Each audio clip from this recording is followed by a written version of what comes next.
Ladies and gentlemen. Ladies and gentlemen.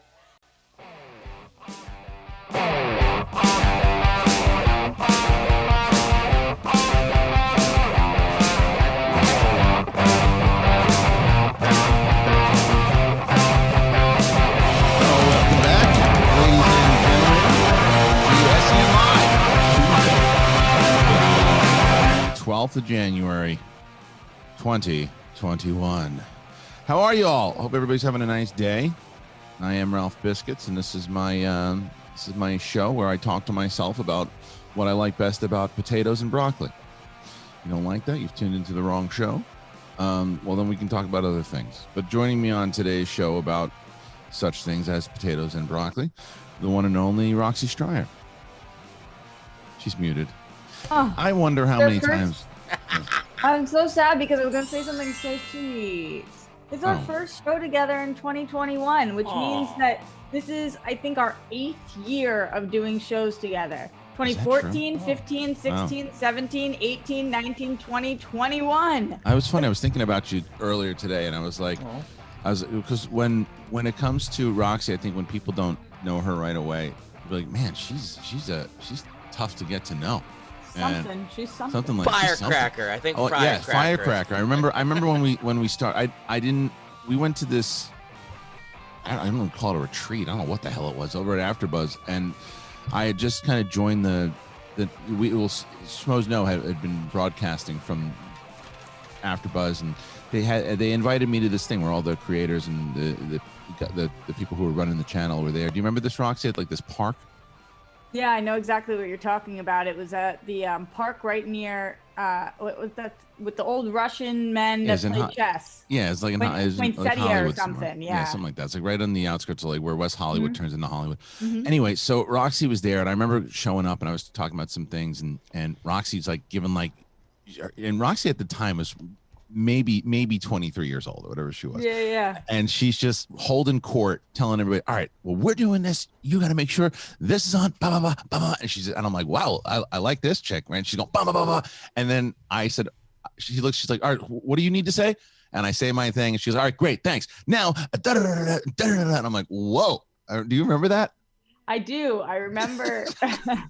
I do. I remember also knowing that you were coming here to recruit, and that you were not coming to recruit me. So me being like, he's going to say his piece and I'm moving forward. And I remember you coming to talk to me afterwards about it. And I was like, me? Yeah, it was out. I remember that because that was when I said, okay, well, she definitely fits in. If she can, I said, if she's cool and she has this attitude, then it can work perfect for Schmoes. And it did. So, all right. Also joining us on the show here today. Thank you so much, Ryan. Well, Ryan knows exactly how to get introduced because he plays a soundbite, and then no one else will get introduced. So he gets thank you to Ryan, aka Watto, and also Mr. Alex. Mr. Alex, I don't know why I blame you for this, but I blame you nonetheless. Nothing in my house. The only thing happening and playing in my house right now is Hamilton. My Vivian is obsessed with Hamilton right now. She's been watching it the last 4 nights. It plays nonstop in my living room. I now have songs in my head. I guess I've seen Hamilton because from all the time she keeps watching it. I think collectively I have now seen it. It is very good. There's no doubt about it. The music is fantastic. I did not know that the king was actually Christoph. Did not know that. But now I do. Baby. Yeah, now I know that. And Brett Sheridan is here, ladies and gentlemen. Hello, Brett. How are you? I was just thinking, Roxy, this marks like the 5th year of you not remember meeting me at Comic-Con. That was sounds about right. You were in a Riddler outfit. You were calling yourself the queen of all media. I was calling myself the queen of all media. You said, "Nice to meet you. My name is Roxy, but you can refer to me as the queen of media, or queen of the internet. Queen of the internet. That's what it was." And I saw you at maybe 3-4 parties. No, Brett, you're not fucking with me right now. I said, please refer to me as queen of the internet. Yeah. And how many? These were late night meetings. Right, These were not. These were at parties. Right. These were not during the day. I mean, if I could go back and do one thing, I would leave the 40s alone. I would leave everything, but I would punch myself in the face during that time. It was cute. We had fun with it because you'd see me and you'd go, what's my name? And I'd say Roxy Striar, queen of the media, or queen of the internet. And that is brutal. Yeah. That's brutal. Maybe it was just a bad joke. you know it was not a bad joke. It's always fun to watch when certain people can break, and even though Brett will laugh at a lot of jokes because he's a nice guy. Even if your joke's bad, sometimes he'll laugh at it. But I legit saw Brett break the other day when Alex was talking about Shakespeare, and then he pivoted and he said speaking of Shakespeare, fuckless in Seattle says. Really good. Really good. I think Alex's sense of humor is not given enough credit on this show. He's give me more credit, please. I will say, Alex has thick ass skin. He does. I've started coming for Alex in the last month. Oh yeah, you have. Yeah. And he's he hangs with it, and I'm like, whoa. But be honest though, it took you a good 2 years to finally get start saying things. Yeah, definitely. I remember when we brought him in, he called me for SEN Live, and he's like, "Hey, I want to come in and be on the show." I'm like, "Great." I think you sat here for 2 hours, and if you said more than 6 things, I would be surprised. Now I can't get you to shut the fuck up. Well, no, it was the second time when you had me on with Josh Robert Thompson, and then you guys were just doing impressions with each other the whole time. I'm like, shoot, I can't hang with this right now. Yeah, that's fair. That was fun. All right, But well, then that's you fair. see him get on stage, and he's just he's rocking a out and baller. jamming, and we were like, he's but a then baller. he's quiet in person. But Yeah, now because he's that's just him. He's now comfortable with us now. You extremely comfortable with us. You can tell. So that's good. That's great. And I hope you guys are keep it comfortable. going. Let's keep it going though. Yeah, all right, good for you. My praise. Keep Yeah. up the compliment. My I thought it only was issue because is he was that- bringing it. Why have you not been referring to me as my proper name, Roxy Striar, queen of the internet? Well, because that's true. Well, Roxy, maybe we'll to do be that later. seriously, it was fun and it was cute. There was nothing This really a-hole-ish sounds about it. endearing. Yeah, it was really, really fun and cute. Well, Because yeah, but I then was laughing at it. I thought you were hilarious. I was just like, yeah. But you did follow it up with "Bow down, Nebraska scum." Yeah. That was the part that was a little. Yeah, a little over the limit. Kiss the ring. Yeah, kiss it, fucko. All right, listen, we got things to talk about today. A lot of great things to talk about today. And one of the things to talk about, we have the awards coming up. We got the awards coming up this Friday on this channel. Very excited about that. Thank you so much. I am going to show you guys something that the great Nerd Chronic did. And I think I have to share my screen in order to do such a thing. So I can do that now, Ryan? Oh, All right, yeah. give me a moment. All right, I'm going to show you guys this in case you missed it yesterday. This is something that, again, we had Nerd Chronic, who worked on this yesterday. He worked on a couple things, but this is the one that he worked on. You guys can see this? Yes. Okay, here we go. Ladies and gentlemen, this is the Movie Trivia SCHMOEDOWN Awards. Get comfy, it's going to take a while. Don't be surprised who may show up and what may happen at these award shows. Shocker. Shire win! I've been trying to win this for a while. Thanks to Mama Smasher, too. I love you, Mom. He should have been laminated. Speaks to me after class. Heel of the year. La La Land. Have some respect. We're at an awards show. I think I'll present most of the awards from here on out.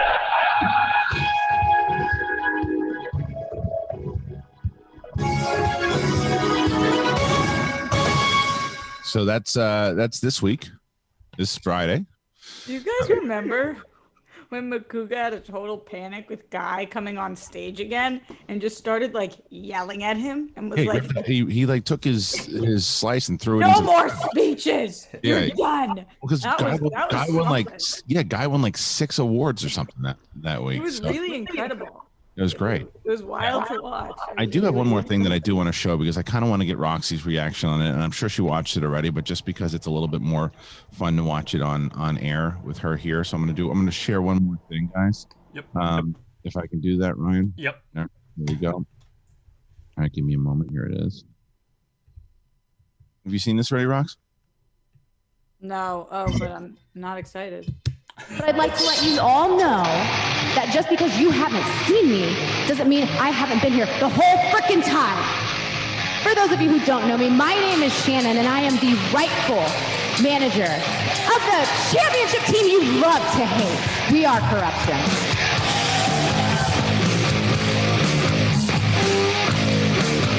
What are you, Sleeping Beauty? No, I'm the queen. Lights out, bottoms up. Elliot Dewberry. Oh, wow! No! You're taking Dewberry! No! Just split up! The Wildberries officially, they're gone! Corruption stands for doing what needs to be done to get the job done. How you have been corrupted. Hello, Kristian and Mark. Hello, audience. It's great to be back. Wildberries are dead. Buried.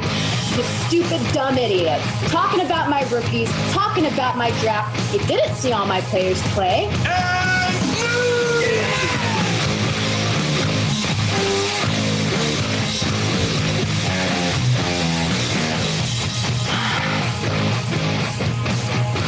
Hot damn, it's a good day for a schmoedown.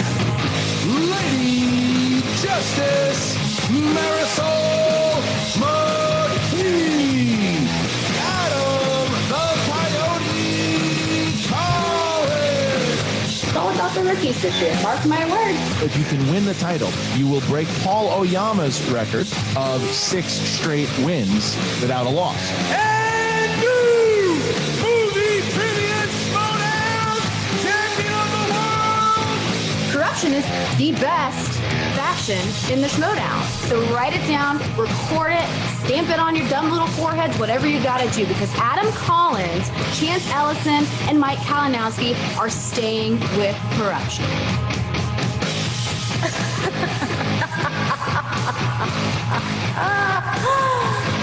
Oh, it's good to be clean.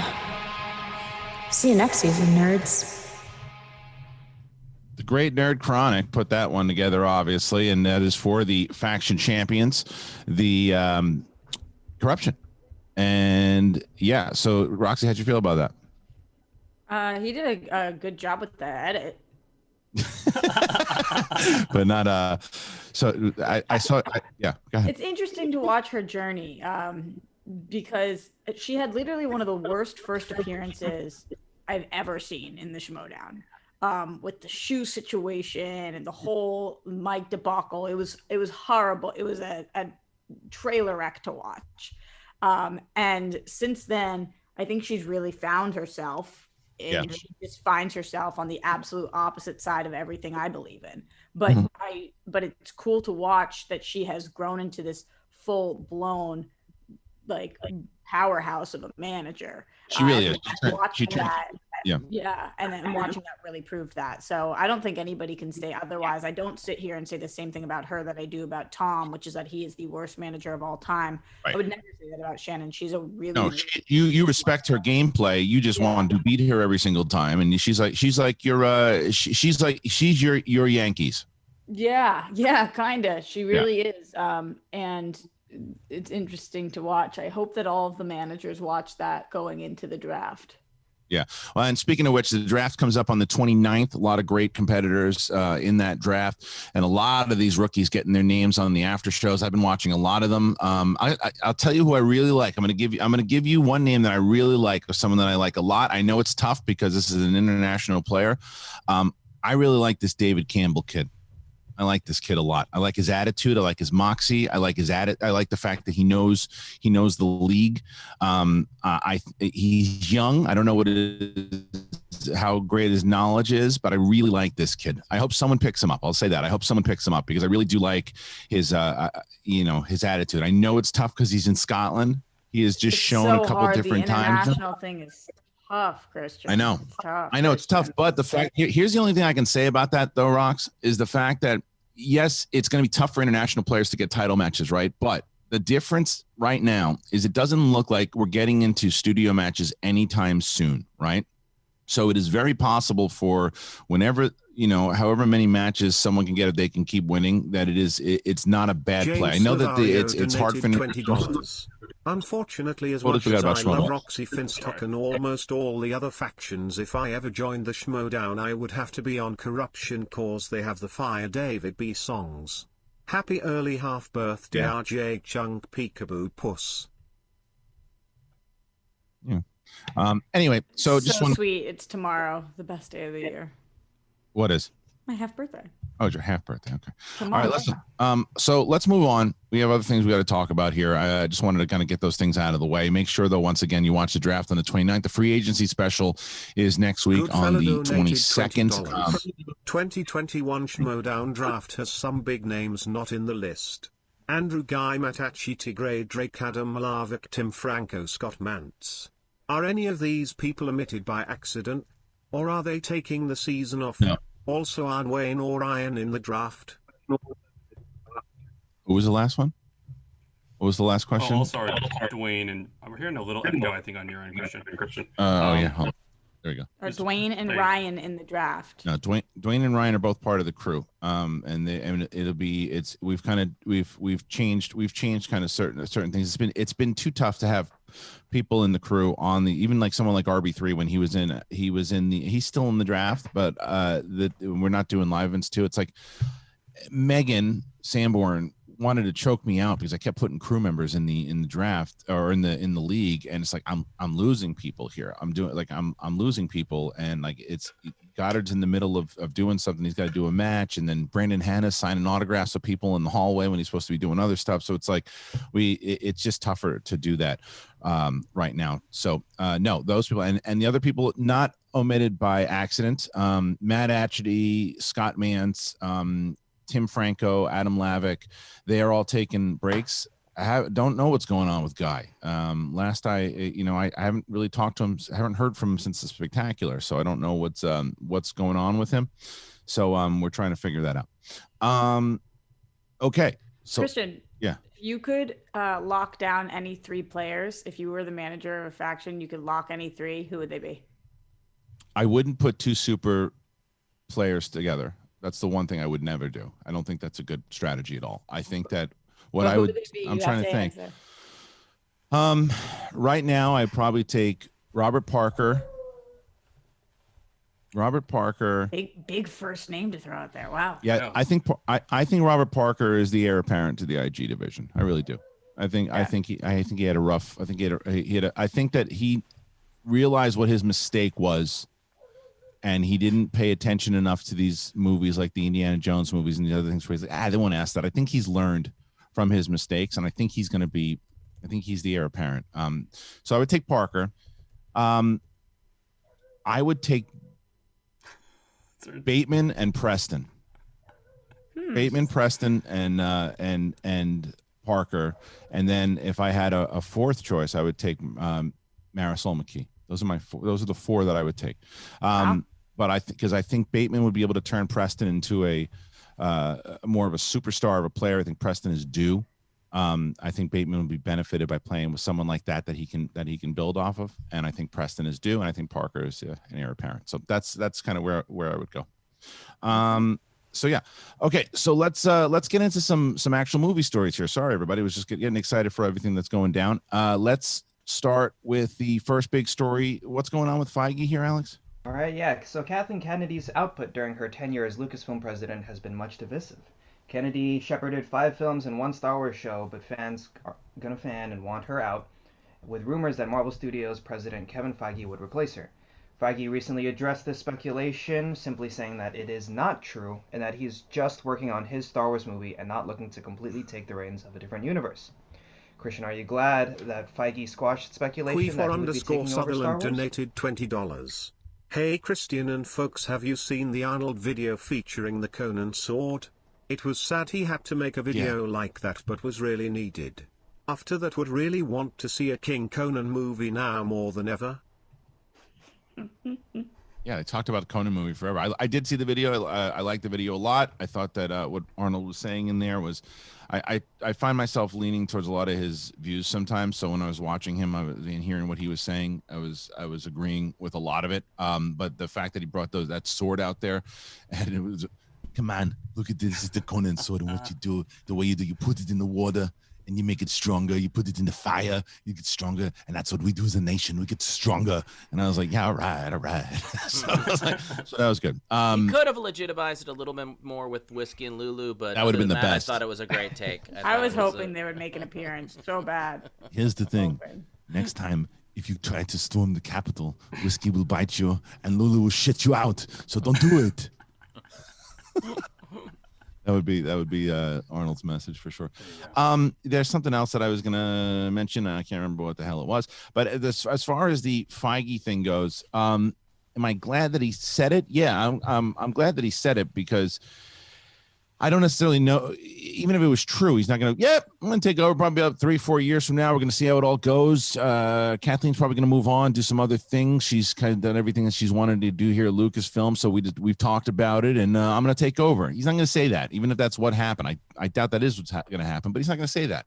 There's no reason to say that now, especially to get people all amped up. Plus the fact, I'll be honest, I think that Jon Favreau has a better shot of taking over the Lucasfilm creative than Kevin Feige does.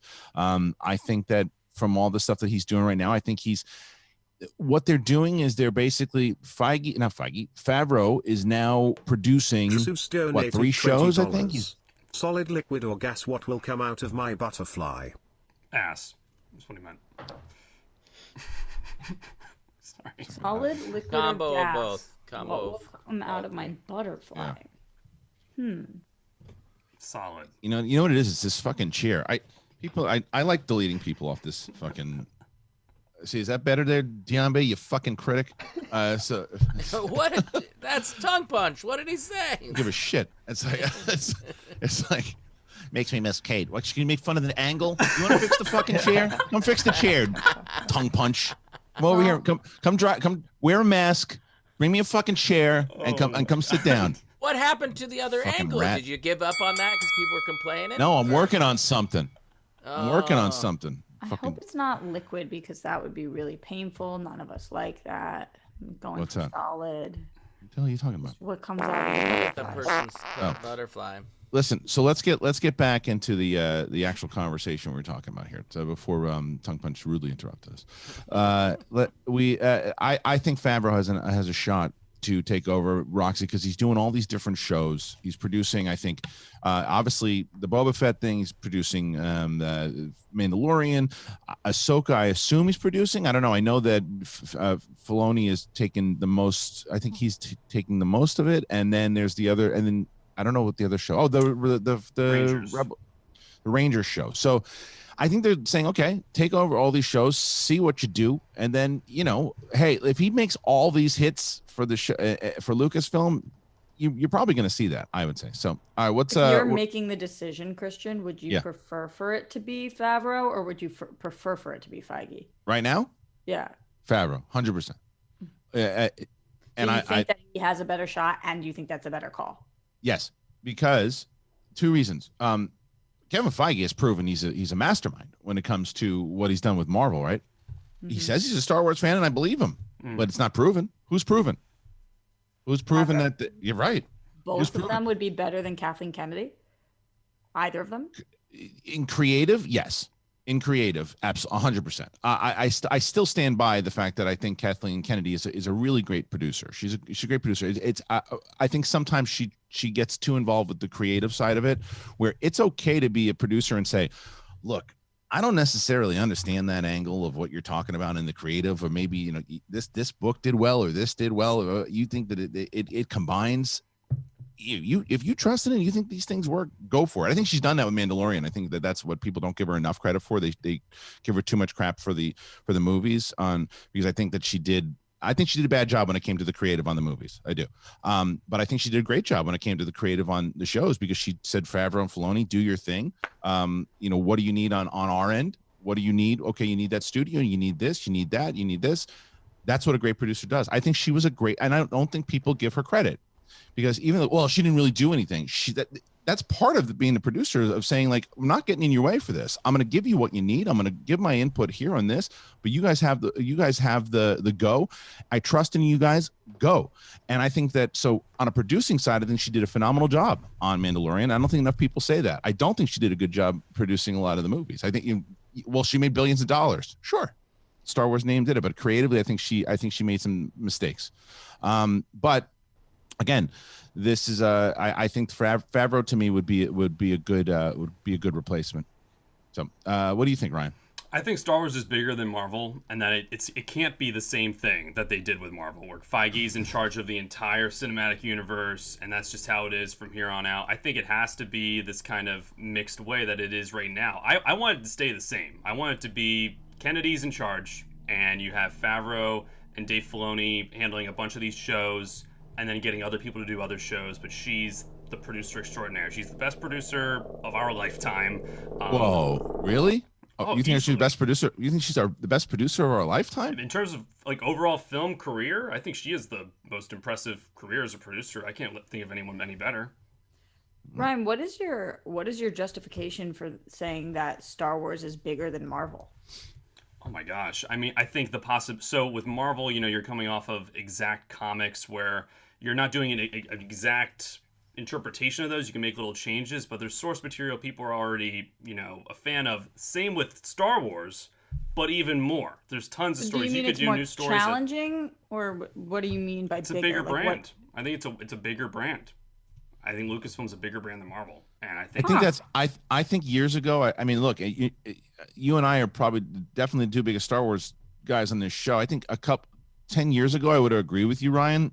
Hard to say that now with the amount of box office and the amount of movies that Marvel put out. I think the younger generation more inclined to Marvel. I think and especially because the movies universally are a little bit more agreed on by the fan base, the core fan base, than say Star Wars is, right? So I don't know if Lucasfilm is the bigger brand than Marvel. I don't know if I can agree with that one. Well, like you just said about the younger generation with Marvel, you have 5 generations of Star Wars, and I think I'm not talking just overall quality, but in terms of quantity, this is something that my grandparents have watched, my parents have watched, now I have watched, and people. But look at it, rock stars. Look at it like rock stars. I'm not telling you that they're both not big rock stars. The question is, who's the hottest rock star today? The hottest rock star today is Marvel.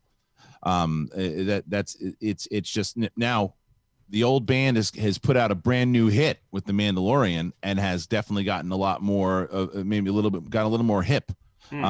Their last 3 albums that they put out before that didn't maybe go over as well as they thought. And to some people love that album. Other people thought the album wasn't as great as the originals that came out in the 80s. You know what I mean? To the same extent, on that analogy, I don't think anybody's out here saying that Coldplay is bigger than the Beatles. Right. So I don't know. I'm talking about right now. Right. Yeah, now. But he just said Star Wars is bigger. So I don't know. I've never thought of it like that. To me, the biggest things, obviously, that we talk about these big nerdy franchises, but it's DC, it's Star Wars, it's Marvel, and then the Harry Potter, Lord of the Rings, but like those fall off a little bit. But I just thought that was interesting. I've never heard anybody definitively state that Star Wars is bigger than Marvel. Well, bigger and bigger doesn't, and Joe Self says it in the thing too. Bigger doesn't mean better. And nobody's making that argument, I think, right now too. I think we can kind of agree on like they're different. I think Marvel, they have a cinematic universe, now they're branching into TV, whereas Star Wars, they're really blending all these different mediums at the same time, simultaneously trying to have a through line where like the comics that are coming out of Marvel don't have to co-align with what's exactly going on screen. And that's it does with Star Wars right now. Strategy wise, yeah. I mean, that's something that I always really liked. But they remember though that a lot of that stuff didn't. That was one of my biggest concerns, and that I didn't like with Star Wars. Donated $20. I refuse to go bungee jumping. I came into this world because of a broken rubber. I'm not leaving because of one. Thanks. Right. You know what? For Goddard. Sorry, the other thing that I wanted to mention is that we did hit our goal the other day for the SCHMOEDOWN Awards, and we are going to do them. We need to come up today. We need to figure out the actual awards. Of what the awards are going to be. So let's do that through Schmobots. What the awards are? Yeah. For the SCHMOEDOWN Awards? Not SCHMOEDOWN, excuse me. I keep saying SCHMOEDOWN Awards. SEN, the SEN Awards. There was. I was I could tell you this. I know the answer. Sorry. Roxy, I can't even tell you how many times I did that. I did it about 1 million times when we were going over it. I know what all the categories are. I already made all the slices, Kristian. Yeah, oh my god. Yeah, Alex made all the slices ready for the SCHMOEDOWN Awards. He's like, wait, I got to do it over? No, the SEN Awards. Excuse me, I'm sorry. The SEN Awards that we agreed on last year, because last week we hit $1,000, and because of that, we said we will do the SEN Awards. We're gonna definitely do that. The same Chad Wires, who helps me every year with the SCHMOEDOWN Awards, is going to help me with this, and we'll have everybody kind of vote on it. And I think that all SEN patrons, no matter what level you're at, will be able to vote on it. So that's what. So join over. But also, if you give $1,000 right now, you get to pick your own category. Wow. Yeah, we'll give you the award. No, you know what? Pac-Man Wayne donated $20. I get what you're saying, Close Jamal, enough. but I feel like the Star Wars fans are more passionate about their movies. You rarely hear McHugh fans crapping on their movies like Star Wars fans. It's just so toxic because they care so much. It's take the joy out being fan. Yeah, I mean, there's a lot of that, and I think that I don't think that you have to remember nothing is bulletproof. Marvel certainly has an opportunity for the fan base to turn on each other. And I can tell you, because I come from being an ignorant fan when it comes to. I remember there was a DC movie or something came out and somebody had reviewed it wrong or something, reviewed it in the opinion of the people that had reviewed it the wrong way, and it got destroyed. And I go, well, you're never gonna see this from Star Wars fans. I mean, Star Wars fans, like, that's why I love Jedi Council. It's just love every week. And then that's all it was. It was just love every week. It was just a nice conversation. Even if you said something, we're like, I don't necessarily know about that particular choice. It was everybody was on the same page. And then, and I'm not talking about the movie quality. I'm just talking about when the last Jedi came out, that just changed everything. It just changed everything. And it went from being fun to talk about Star Wars to be like, I don't do this, but Kristian, that's all going to change tomorrow, right? That's right. 9 a.m. I am not going anywhere. Kristian's chair. Sorry, y'all. I'm not going anywhere. That's right. That's right. That is actually right. That is right. More clip outs like this on a show that talks about Star Wars all the time. That's right. Well, what's next, Alex? No, I'm just kidding. Just shut the fuck up. Tomorrow, Sith Council does return. Sith Council, well, it doesn't return. It debuts. It debuts with myself and Steph Sabra and Mike Kalinowski, 9 a.m. and an hour before. So I guess that's the other thing. I'm going to be on this show. I guess I'll be on this network like 5 times a week, starting in what the hell is it? Probably in March. 5 times a week. I'll be on. What happens? Maybe even more. Maybe even more. March is when we start putting on 3 matches a week. So it's a potential that I could be on 6 times a week. You know, with the 3 SCHMOEDOWN matches, the Sith Council, and I'm going to do 2 appearances on this show a week because and Winston and Roku will be doing the other ones because it's just too much. It's way too much for me to do everything, but I will be on Sith Council every Wednesday morning, 9 a.m. Make sure that you guys check out the debut episode tomorrow, and please go to the Apple Podcast or Spotify and subscribe there. It helps out. We are not doing Schmobots on that show, so it is crucial for you guys to please join that. I want this show to stay on the air for a bit. I have no problem just putting everything on the table and being honest with you guys. I love one-on-one. I love doing one-on-one. You guys weren't watching it. And, you know, you got to pay attention to the audience and what they're listening to. And people are like, why'd you take one-on-one? Because I would interview these great people. And you got like 1,000 people. Donated $20. Shout out to Kristian for coming on Chill to Action this past weekend. Thanks for clearing up all the questions about this coming season. Yeah, it was a lot of fun. It was a lot of fun, and thank you for sure. Thank you guys. So anyway, yeah. So that's I'm excited to do Sith Council, but if you guys, I know that there's excitement for it, and that you guys want it back, and I know you're gonna watch it, and I know that you're gonna be in the chat room. Please subscribe to those podcast feeds, the Apple and the Spotify, or however you get your podcasts. Like that's the big risk on doing this show without the Schmobots, is being able to make sure that we have the audio listeners for sure. And it's going to be an hour-long show. We are going to take your super chats at the end of the show, but it's going to be it's a risk, but I'm excited to do it. So anyway, Alex, give us another topic here. What do we got? All right, let's do it. Netflix released a 2.5-minute reel of their, as of now, 71 movies scheduled to be released until 2021. It features footage from the Dwayne Johnson, Gal Gadot, and Ryan Reynolds-led action movie Red Notice, Zack Snyder's new zombie movie Army of the Dead, Adam McKay's new film with Leonardo DiCaprio and Jennifer Lawrence, Don't Look Up, and the all-black western, The Harder They Fall. Kristian, do you have a chance to see this, and which of these are you most excited for?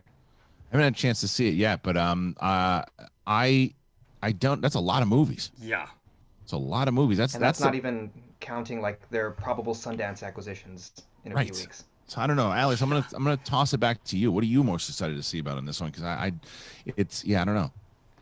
Yeah, I'm excited for the Red Notice movie, the one with Dwayne Johnson, Ryan Reynolds, and Gal Gadot. Yeah.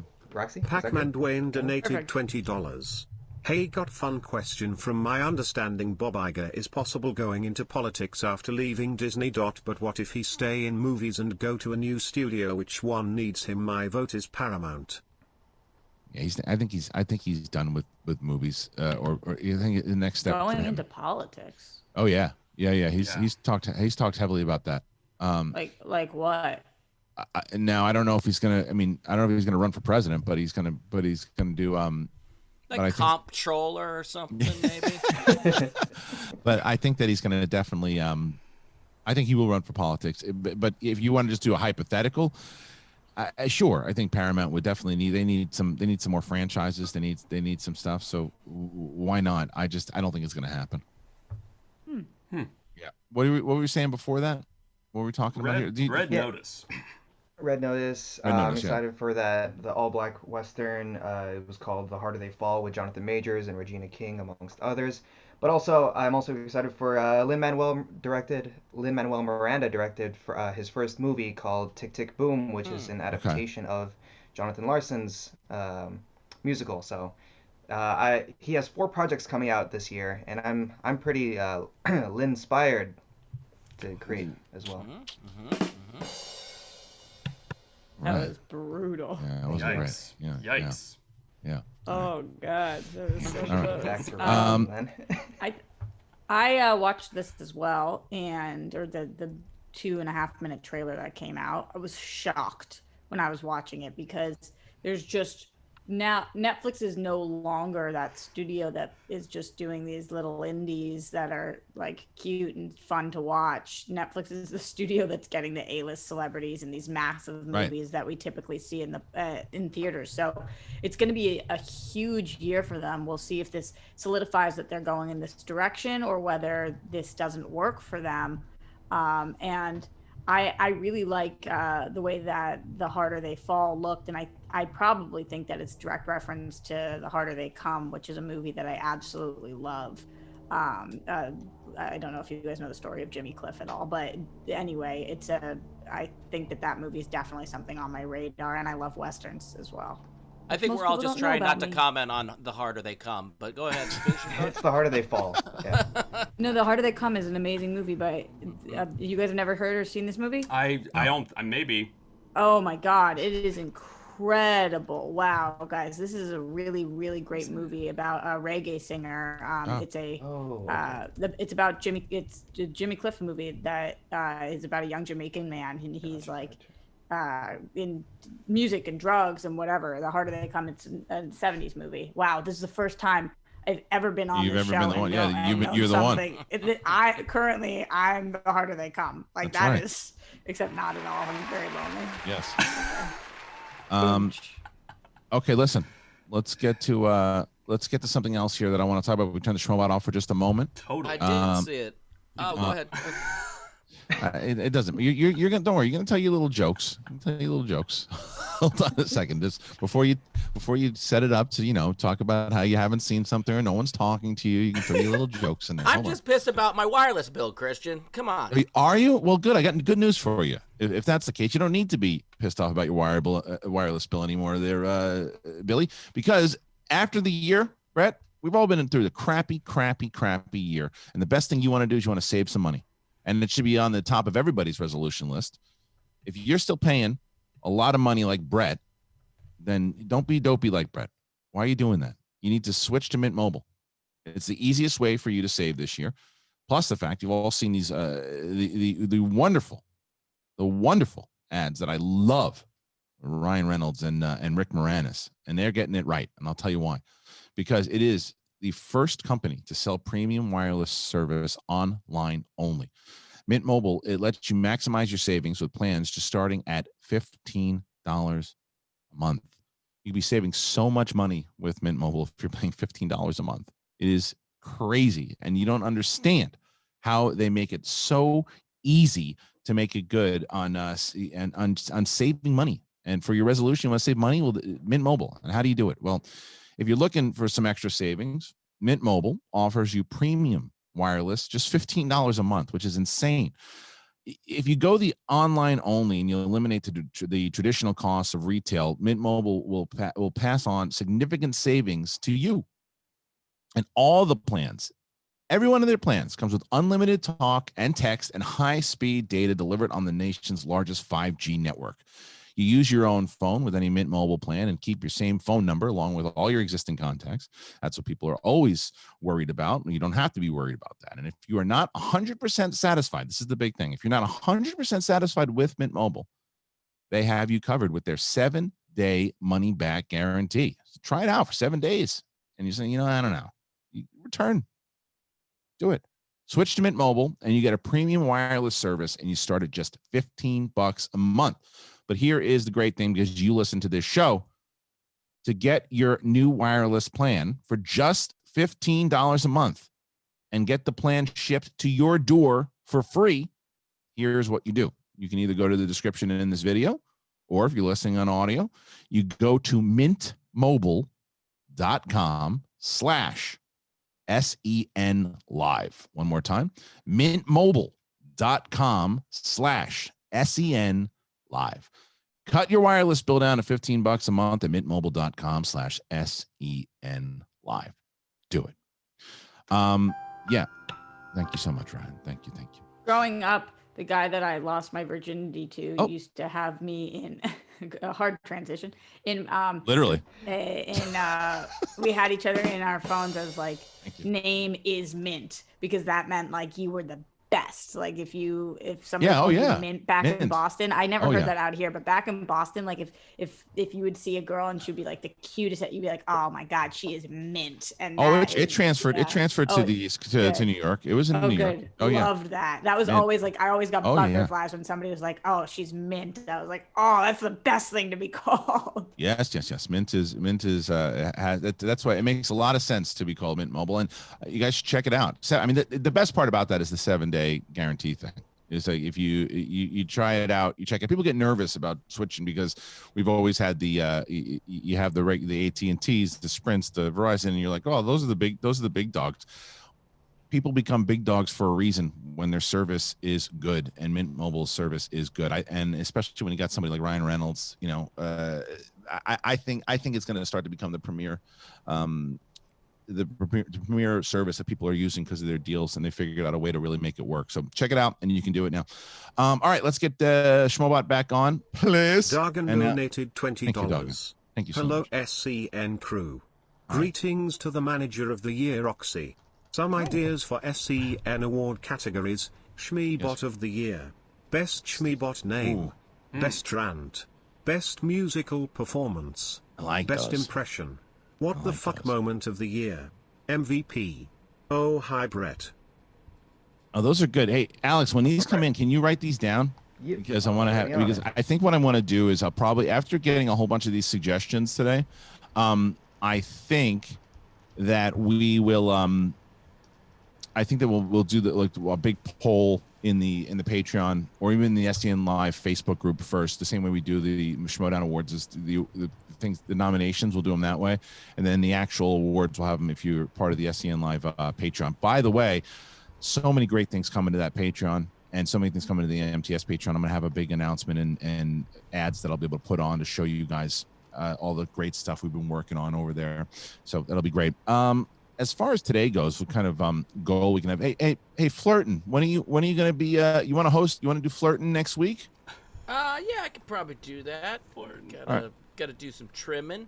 Okay, so what? So because we hit that. What is that? Yeah. Look at that. Looks like I've lost all my hair, and it's just all kind of growing. Well, because back. Jake Yacovetto put us over the edge there when we hit the big 2K that one to get the Flouse doing the thing. So Flouse is gonna host next week. So we'll do a big show at the Flouse. We'll figure out when, but one of those days Flouse will host the entire show in character. So that'll be a lot of fun. We'll make sure it's after an investor day. Yes. Yes, for sure. So thankfully, my wife had just started to not find me disgusting, so it's a good time to. Do you understand? Does she understand how popular Flouse is, though? She could give a shit. I'm telling you though, there's something that makes me wish that I had, like, this is another reason why I want everybody to join the fucking Patreon, because if we're able to get, and I will say, Call to Action asked some really great questions the other day about how the entire budget works and all that stuff and the importance of it. Do you understand what I would do to make sure that somehow I could send Brett to movie trivia school? Because if I could get Brett to be as good as Dan Merle in trivia, and he was playing, if Flouse was a great trivia player, oh my God, we'd be on television right now. I think you'd have an easier time getting Dan Merle to be Flouse. That's true. Roxy, that might be the best joke you've ever told on the show, and you've told some great jokes. So much. I'm hoping to get an award for it. You will. I'm going to step up my game now. It's the truth. Anyway.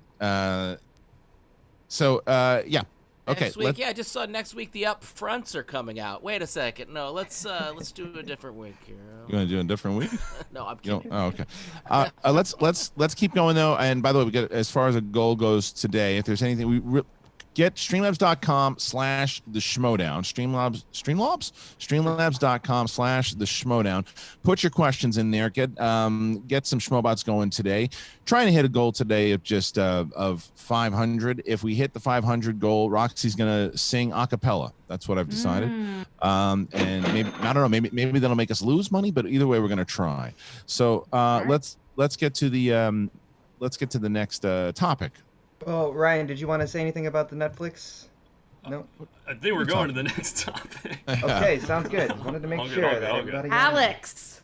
Darren Aronofsky is set to direct Brendan Fraser in The Whale, an adaptation of Samuel D. Hunter's play, which follows Charlie, a 600-pound middle-aged man who attempts to reconnect with a 17-year-old daughter.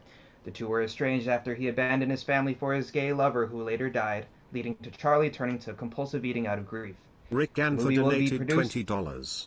12 Days of Christmas must win an SCN award. Whatever category you need to create to make that happen, do it. Can I get Watto saying something? I don't really care what. Hey Brett. #chunk. Watto, who do you think is gonna win? Who do you think? What awards do you think should be nominated or should happen this year? I think there should be an award for the best voice and the person who was good at moving along and not going into plot holes and was on topic. How does that sound, Kristian?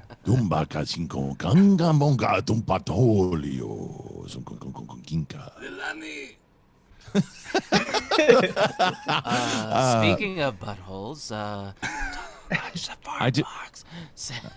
I do think, Brett, one thing, what I realize, we gotta have best engineer, right? It would be RB3, it would be Ben Goddard, it would be myself, who was the worst one out of all of us, and then obviously Ryan. There'd be some good ones, and we have some there'd be some. I don't know. There's so many awards. I don't know what it would be. You know what I would also ask? Biggest fuck up on air should also be one, I think, and I think I could be nominated for a few on that. Which one? Which is the one that you did that was really stupid? Day one. It was day one. Oh, the Schmobots? Yeah, just day one. I think you get a pass. I think you get a pass on your first day. Thank you. Wait, did we start in 2020? No, 2019. Oh, okay. Yeah. I was gonna say because David Michael Frank would be one too, but he would be one too. But was he on at all in 2020? I don't think. I don't remember. I don't remember. Well, I didn't come on until 2020 because I got you were in fired 2019. on the Oh, you're right. You're right. Yeah, I got fired on the 2nd, so it would have been that year. And he never did one where I was there, so That was the most WCW WWF I ever felt was that day, because it was when the WCW and WWF When Riley and I came through. Yeah, when WC and Roca too the same day, when WCW and WWF were like kind of going against each other, you would never see WCW talent obviously on WWF and vice versa, right? And then when their contracts were over, they would like show up like the next day or day of. I remember like when it was Rick Rude. Rick Rude had done Monday Night Raw, and then the same night he appeared on WCW, right? And then it reminded me of that. It was like, okay, I had just heard, because Roca, I think it was Roca that told me, or it might have been you. I can't remember who told me first. Excuse me. When you guys told me first. I don't know. We were on the phone real fast. Both of us. Yeah. Well, either way, and then it was fun to have you guys on there. So it was good. It was good. Yeah, I'm just thinking about the David Michael Frank thing though. I know that he was like training people when I got there still, or helping people, because he created the whole system, right? Yes. Like however it was working. Yeah. Yeah. Well, it was funny. The studio itself, to help me get it prepared, were actually was Brett and Thad Williams. Brett and Thad helped me put it all together when I was, even before I had even left Collider. Thad was very helpful in coming over here and helped me set up, and Brett came over and helped hang the lights and do all that stuff. Those curtains. Did you? Yeah, I believe it. You sent me to IKEA for it. That's thank you. Thank you. right. Yeah. So Isn't there you it go. nice, Alex, how much he remembers what you do? Well, he's done so much. Good feeling. He does the awards every year. He absolutely does the awards. I get some other things. Look, bringing Alex back was one of the great moments of this year. Like I was trying to figure that out, because the little fucker didn't come with me when I asked him to come with me from Collider Live. So here's something I'll say about Alex. He's not afraid to go to Kinko's. This guy prints everything. Like, I have never seen somebody print as many things as Alex prints. It's pretty wild. You can always count on him for that. Okay. Yeah. If we're having awards for Kinko's. Yeah. Resume adder right there, Alex. Pencil that Prints one resume, prints things well. I'm getting my charger by. Trash Panda donated $20. Happy birthday to me. Can we get drunk Brett talking to his cat about which SCHMOEDOWN managers he wants to be drafted by? Yes. You want to play that music? Hey, thank you. All right. 100% probably one of the best SCHMOEDOWN people. I fed you earlier. Probably one of the best SCHMOEDOWN people in the SCHMOEDOWN is me, naturally. Knowledge, got it. Looks, got it. Knowledge, got it. Yeah. On my fucking rug? Seriously? Alright. So, I need to be... No, after the draft, I will... To be drafted, I would think that these managers are fighting each other tooth and nail right now. But I know one thing. The one that wants me the most is Roxy Striar, because she loves reliability and she loves my knowledge of movie films. She said it earlier. Like, the damn Merle isn't as good as trivia as me, as I think she was trying to say. Get your ass off my paperwork! So, in conclusion, what were we talking about? It doesn't matter. You're all right. Thank you, Drunk Brett. All right, let's move on. I think we're done with the movie topics, right? Is there anything else that needs to? Well, Brett, did you want to tell us about your Netflix, what you're excited You shut the about? fuck up with that. All right, let's get to... It was an information overload. It was kind of a weird trailer, though, really. It was odd. It was just like, but you really didn't get a sense of what anything was about. Yeah, like you had those end of the year sizzles of like, here's the 2020 best stuff. It was that for movies that haven't come out yet. Yeah, and that aren't tentpole films, so you don't know what they are, but they did show we have celebrities. Yeah, they're like, here's DiCaprio getting off a plane. That's the part we're going to show in that movie. He's just that was their money shot, weirdly. SEN award for most annoyed person in your home, my daughter, who just told me to be quiet again. So. My biggest fear is we're going to do the awards in that, and nobody's going to like me. For what? Oh, you mean for these awards? Yeah. Oh, well, don't worry about it. I created the show. I won't even win best host. Trust me.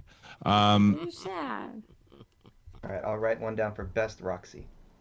Yeah. Yes, best Roxy. That's a good one. Best Roxy.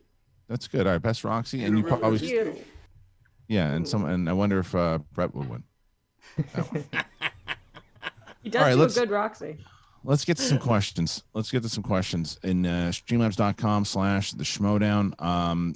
Get your Schmobots in there. This is the reason why we're able to have this wonderful crew, and the reason why we're able to. And one of the things that they asked, I guess, and I guess it's the same thing that I always just assume, and I shouldn't, that people know how it all works. When it comes to this network, and the things that we have going on, we have various shows. We have a lot of personalities on this show, working hosts, and then we're running a full-on sports league, if you will, with 3 matches a week that start in March, 3 pay-per-views, crews to work, all that stuff, and marketing and all that. So when people ask, like, so when it comes to donations, when it comes to Patreons and stuff, how does it all work? That's why we treat our Patreon like a streaming service more so than anything else. And I've always looked at it that way. And I always thank Brianne Chandler for really pushing me to start the Patreon, because Agent OOI's donated $20. Kristian Oculus should definitely hire you. You helped sell me on it and I'm waiting on Amazon to ship it. It's coming next week and I'm super excited. You should be.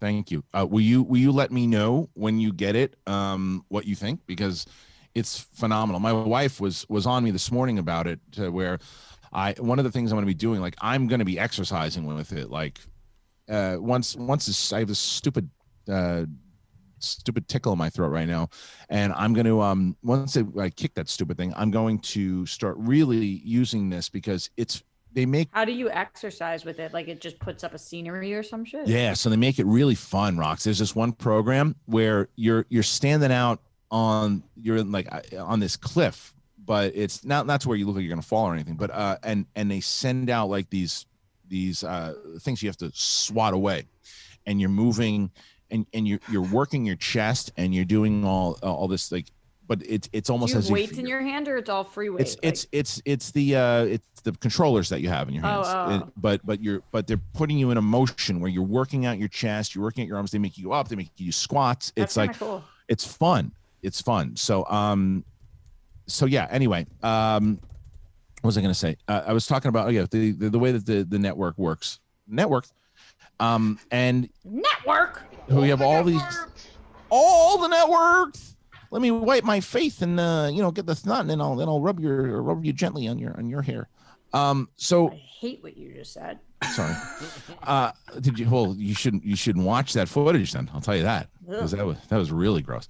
Anyway, going into so when we have all these, we have the Patreon. We want to treat it like a full-on streaming platform. That's why we're doing all these things where you guys will get matches early. Obviously, you'll get 3 pay-per-views. Like, the pay-per-views alone are going to be anywhere between $5.99 to $6.99 for one shot. And if there's a particular person that you want to watch, and that's the only thing you want to watch, you can get that. But if not, if you want to get all the pay-per-views, it's $10. It's $10 for the plus you factor, you're getting the exhibition matches, and you get to vote on all the awards. And then obviously there's the SEN Patreon, but all that stuff goes into being able to produce more matches, to be able to market more, be able to bring more people on, to be able to create more shows, to be able to give people more opportunities.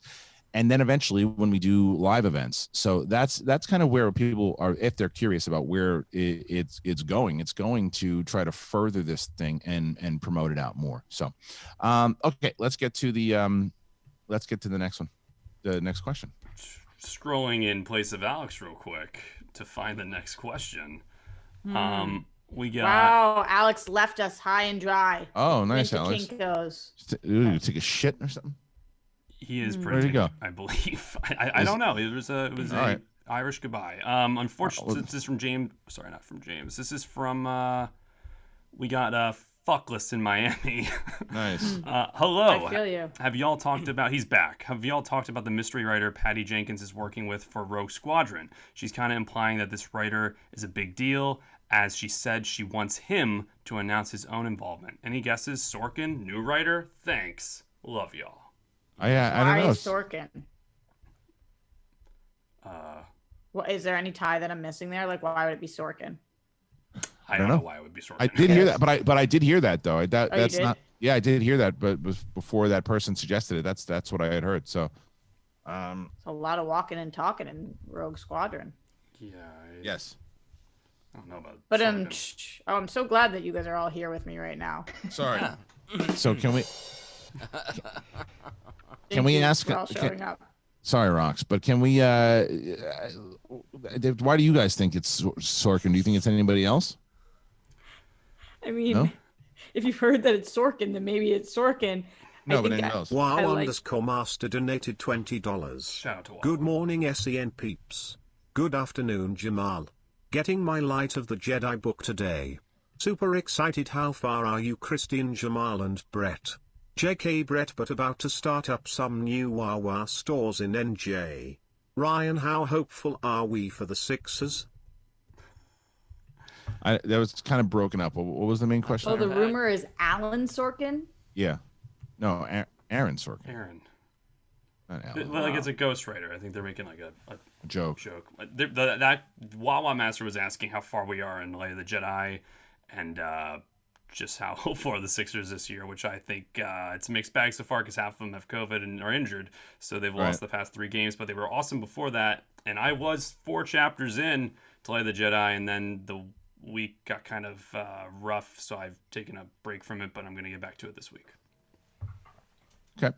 Yeah, I've Light of the Jedi, and I also have Claudia Gray's new novel, which I'm excited about too. So I need to start getting into the. I'm going to start reading the Light of the Jedi tonight.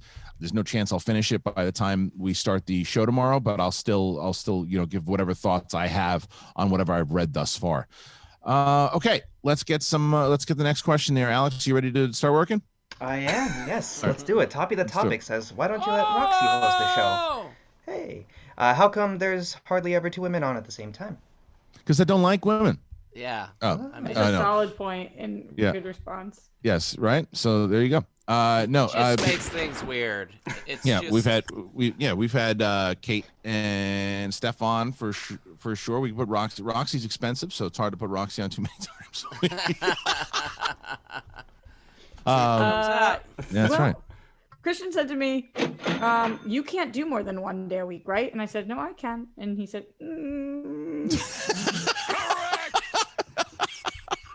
Yeah. So maybe I'll, look, if you guys want me to put, I would like to have Steph and Rox on.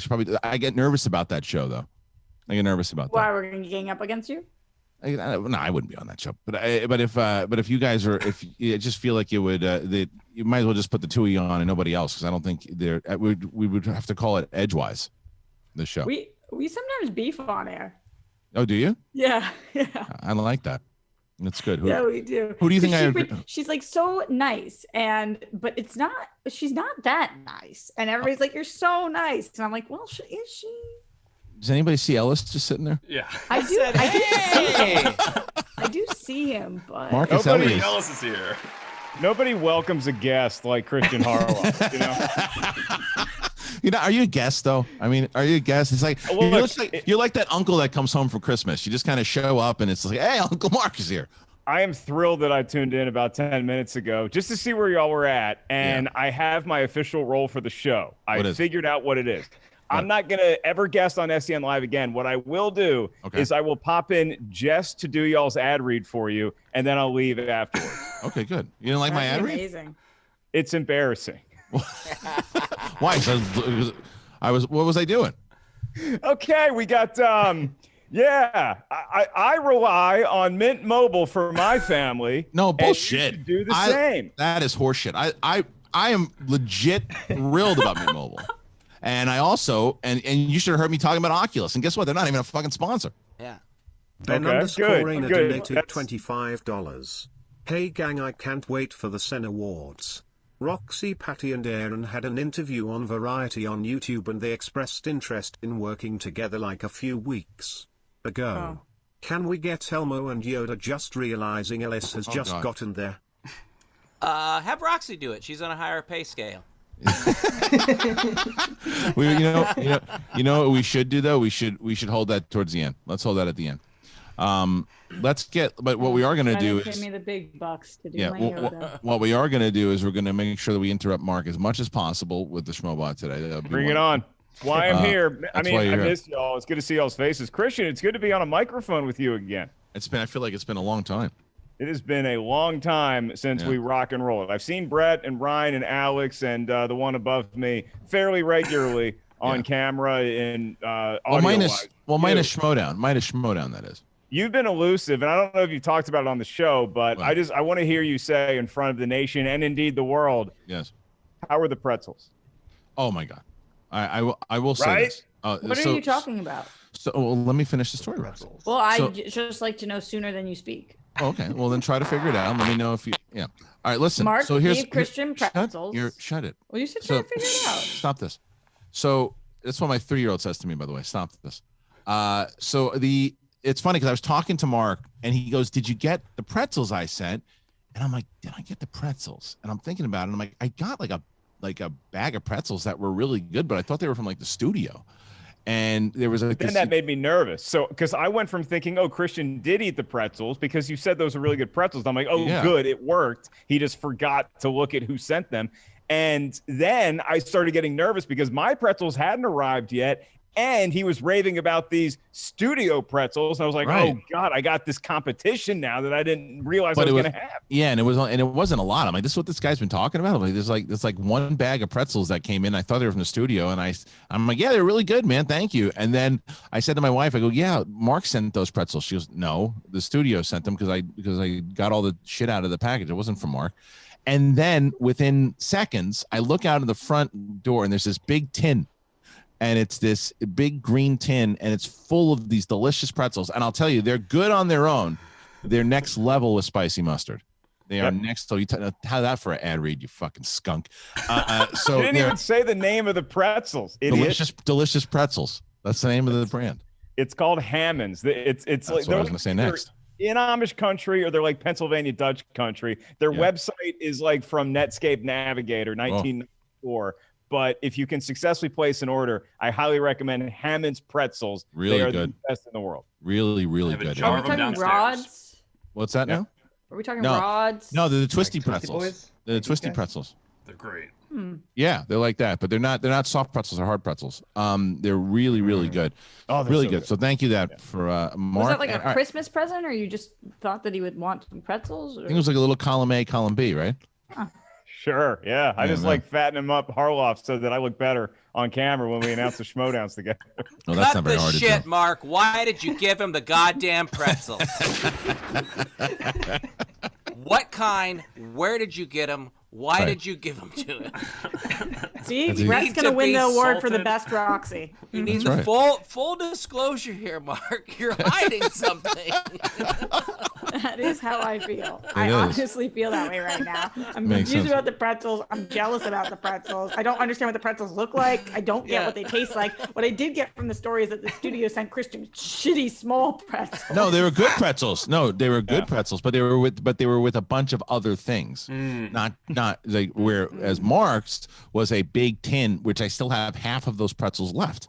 Which makes I actually want to bring those in here and start eating them. Who else received the pretzels, Mark?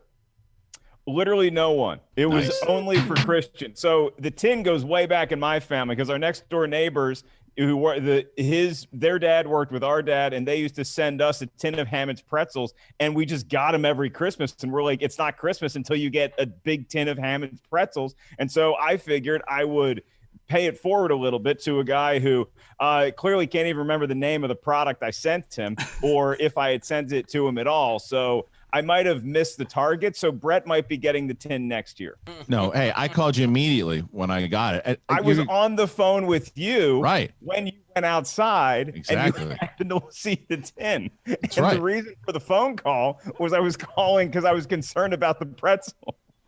Yes, agreed. All right. I'm so happy to know more. Thank you. All right, the bottom line with all this is that all the stress that the pretzels put me under is the reason why I now rely on Headspace.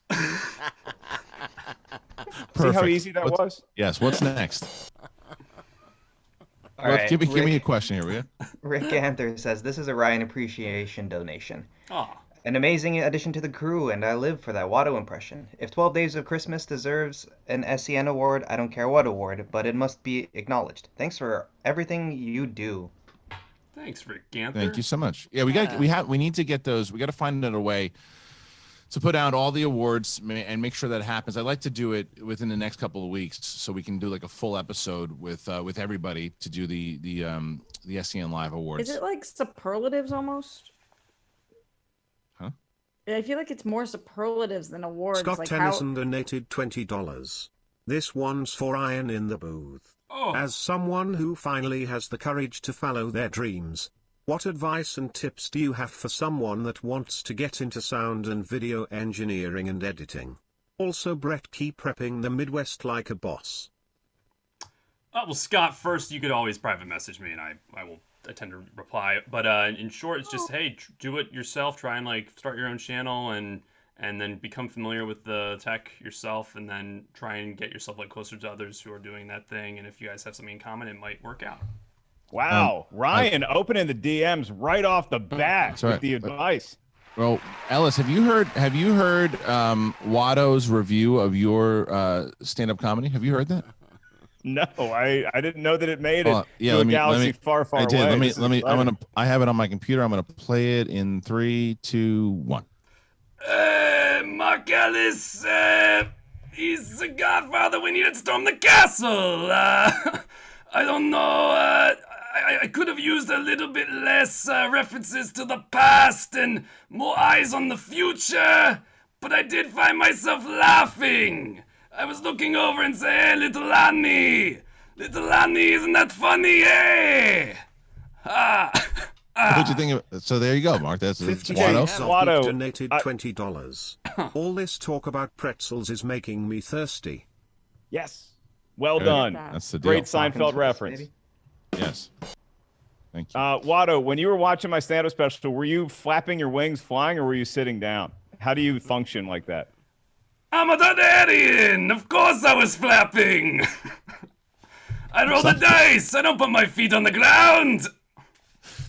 Ryan gets so committed while he's in the voice, and then like for a split second he jumps out of it with his laugh, and then because it hurts my lungs, and that's actually the air escaping. I understand. I used to when I would do the Randy Savage, like you only do Randy for so long. I don't know how he talked like that all the time. Oh yeah, trying to talk about Watto hitting Mark Ellis's comedy. I also developed a vein. Yeah, it hurts. It hurts bad. Yeah. I'm impressed with Brian's Watto. Watto, in addition to being a successful junk trader, is also clearly level 2 at Groundlings. Yes, absolutely. All right, what do we got? What's next? Yamagata32 says, well, the word got around. They said this kid is insane, man. Took up a collection just to send him to the mainland. Get your education. Don't forget from whence you came. And the world's gonna know your name. What's your name, man? Alexander Hamilton. There you go, Kristian. See, now I've seen it. Now I've finally seen the play. It's a great play. It really is. It's a really good. I'd love to see. I mean, I'm bummed that I saw it for the first time on Disney Plus. I'll be honest with you. Yeah, is it a movie? Some people think so. You don't want to see that thing in a theater now though, because now, no, of course not. Because besides COVID, like if there wasn't a pandemic, you still don't want to go to see it on Broadway because you're going to pay $1,000 for a ticket. And the people right next to you and behind you and in front of you have all seen it, and so they're going to be singing along, and you're going to be trying to follow the action. And it's like I'm telling you, Disney Plus is the best way to see that thing now. I agree. And honestly, everybody when it came out on a movie was like, "Wow, I can't believe this is going to be the first time I see it. I so wish that I saw it on Broadway." And it's like, well, it was out for a little bit on Broadway, and none of us were rich enough to see it then. I don't know why any of us would have thought we'd been rich enough to see it if the movie didn't come out. And it was a Pantages also, right? It wasn't in. That's where we're supposed to see it. Yeah, the Rileys saw it there, and Riley's like, yeah, it's good, but like I don't think Julie had ever seen it before, and so there's just people singing along at the top of their lungs like they're seeing Journey, and you haven't seen it. And again, this is all advice coming from a guy who has not watched on Disney Plus or live. I think that's lame. I think that's lame. That's lame that they're singing, or Mark's lame? No. The fact that they're singing, I think it's lame. I think that it's and I get, don't be a party pooper. It's not a party. It's a show. Shadow It's a Dragon Productions donated $20. I sing along at In this concerts. place I have to stay. Different. My different. memory wearing concert. off. I lost my name. Is this dark haze that you said? I walk like a lost child. I lost your face. If everything could be imaginary, one can I be re-signed to losing end? Is this where I live? Maybe. God bless you. The arrogance of thinking that you should be singing during Right. Hamilton is Right. so.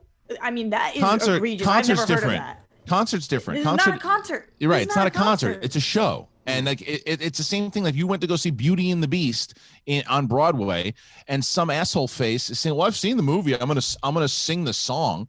It's Belle's time to sing, so I feel like I want to bring out my inner Belle and start belting it out." Like, shut up. You stop singing. I don't care how hip you are that you know the words to the King's song. Get out of here.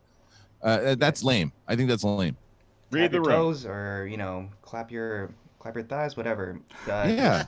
Have fun with that, Or rather put than a sing-along version out there. Sorry, I meant like this. Where do you thighs? Where do The you stand there with Hamilton, I get Alex? that. Alex, where do you stand with that?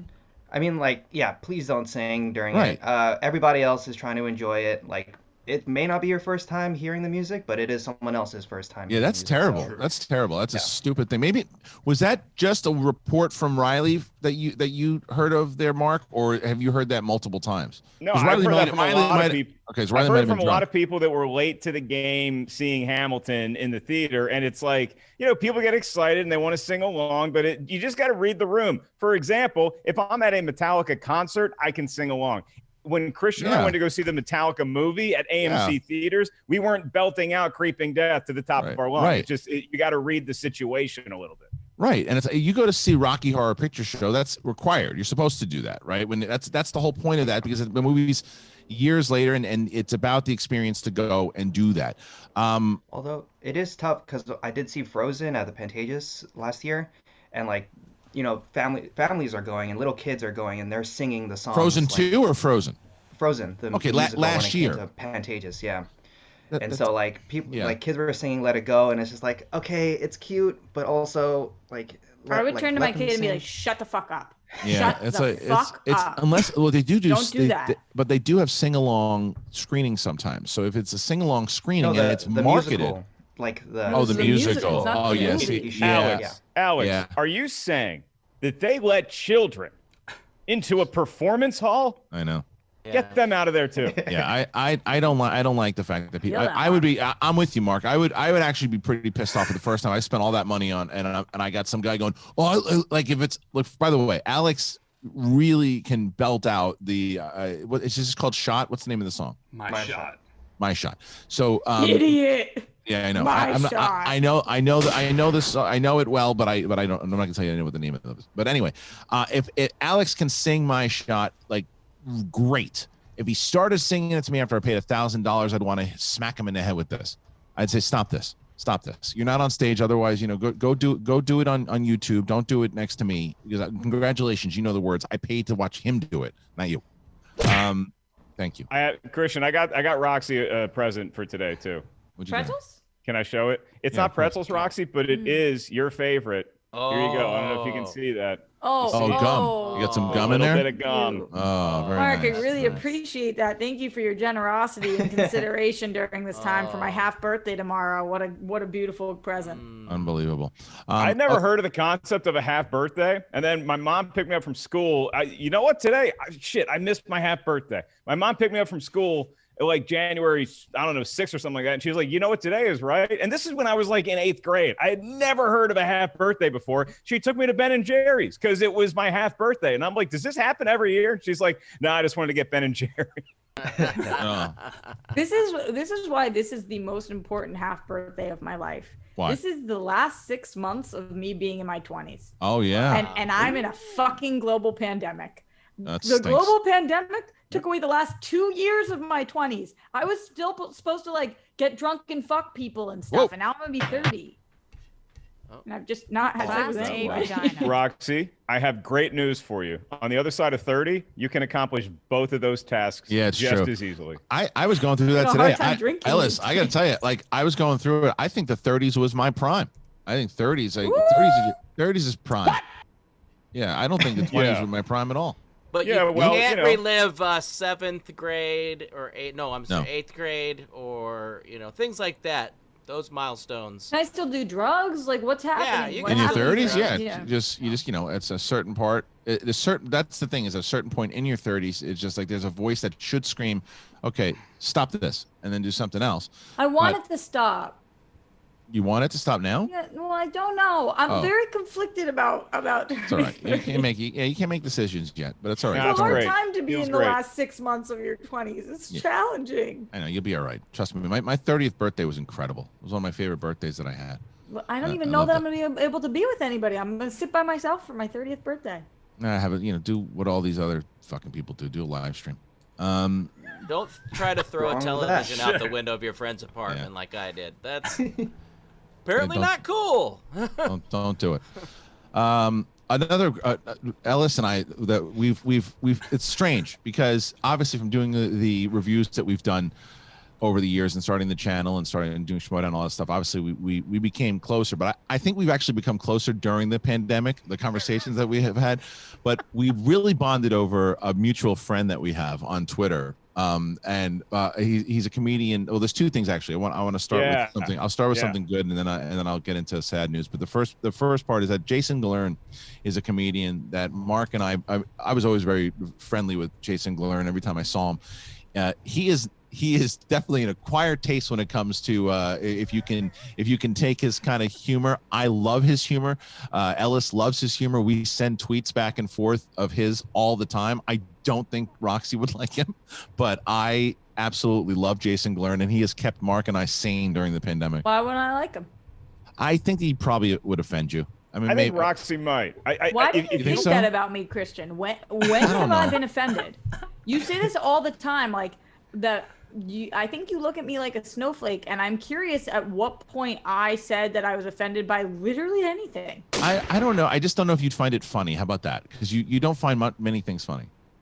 Well, that's true. Unless I slap someone's hand in front of you or something, then you find it. I think that's fucking funny. Yeah. I also think Mark's funny. Yeah, so there you go. Mark is funny. So, but yeah, so Jason Galern, Mark, we've bonded over his tweets. What's he doing now? Fun. Can you read one of them? I'm scrolling through his trumps. Through his trumps. This is what he tweeted a couple of days ago after Arnold Schwarzenegger's video. He said, "So now, where do I read what Trump will say about Arnold?" He's the best.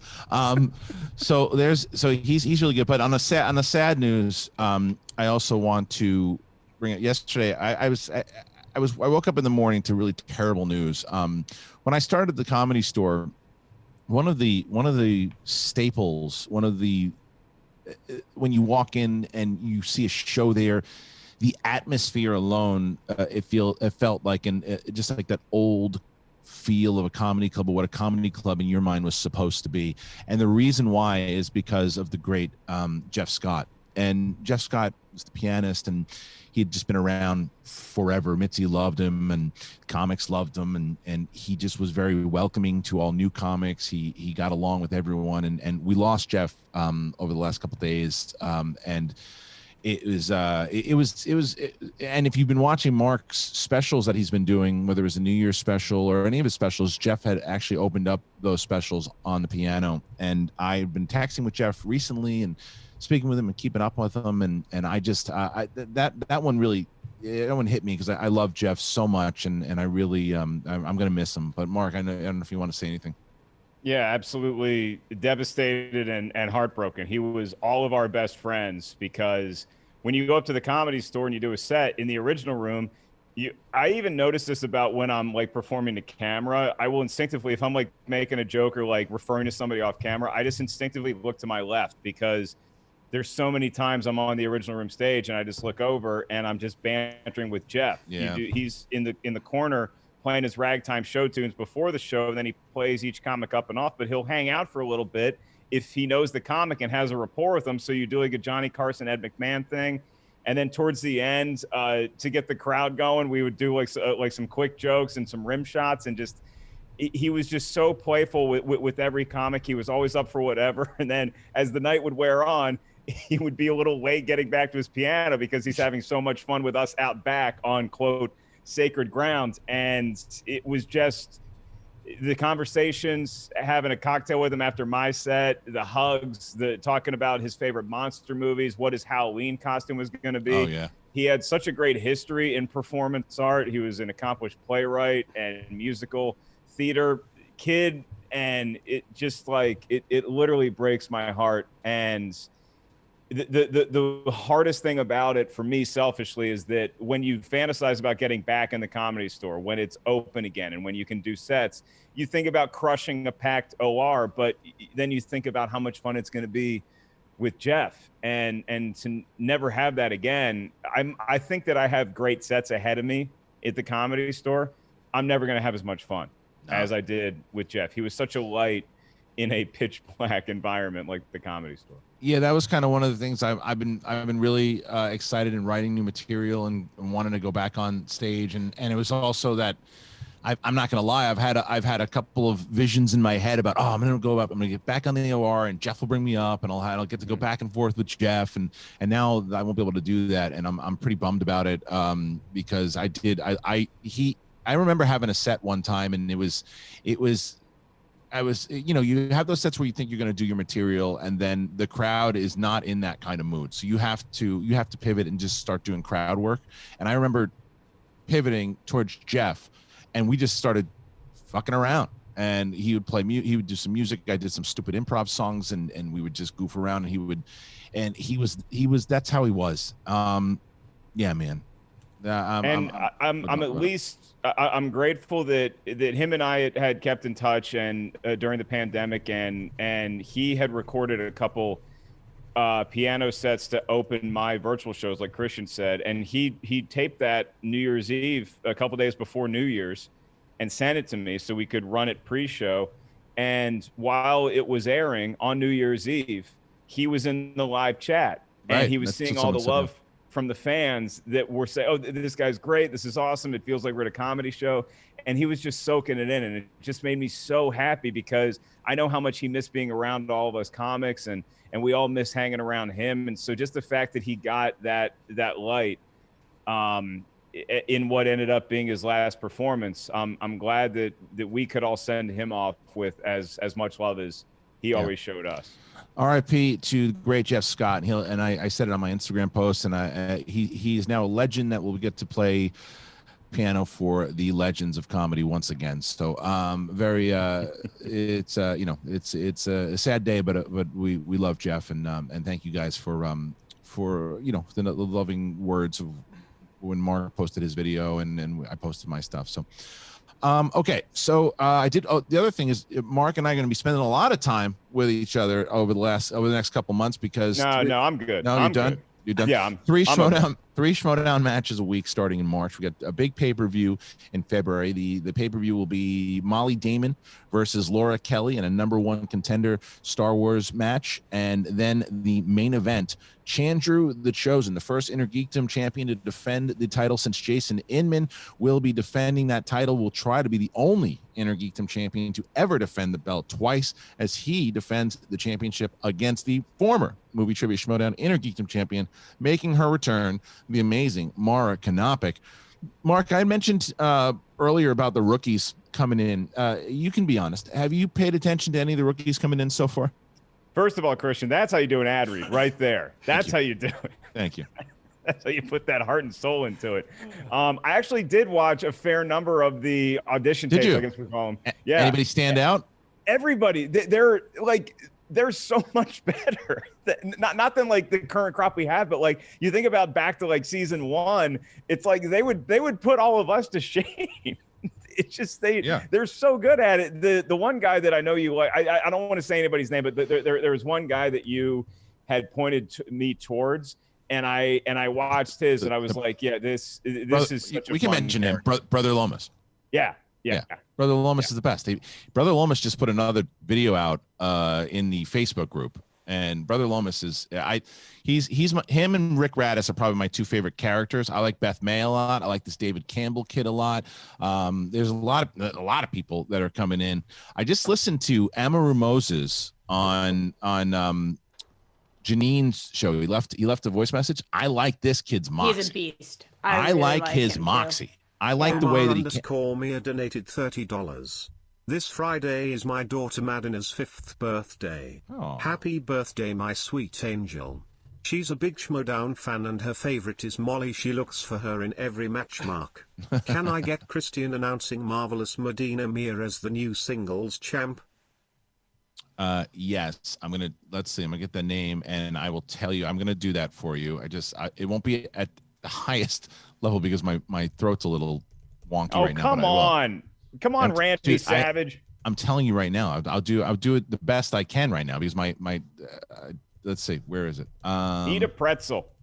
Eat a pretzel and do it. All right, keep it going. And we'll get. I want to make sure that I can find this donation. Here it is. Okay. She's gonna be 5. That's awesome. All right, That's a good age. Roxy, really that's the age you want to be.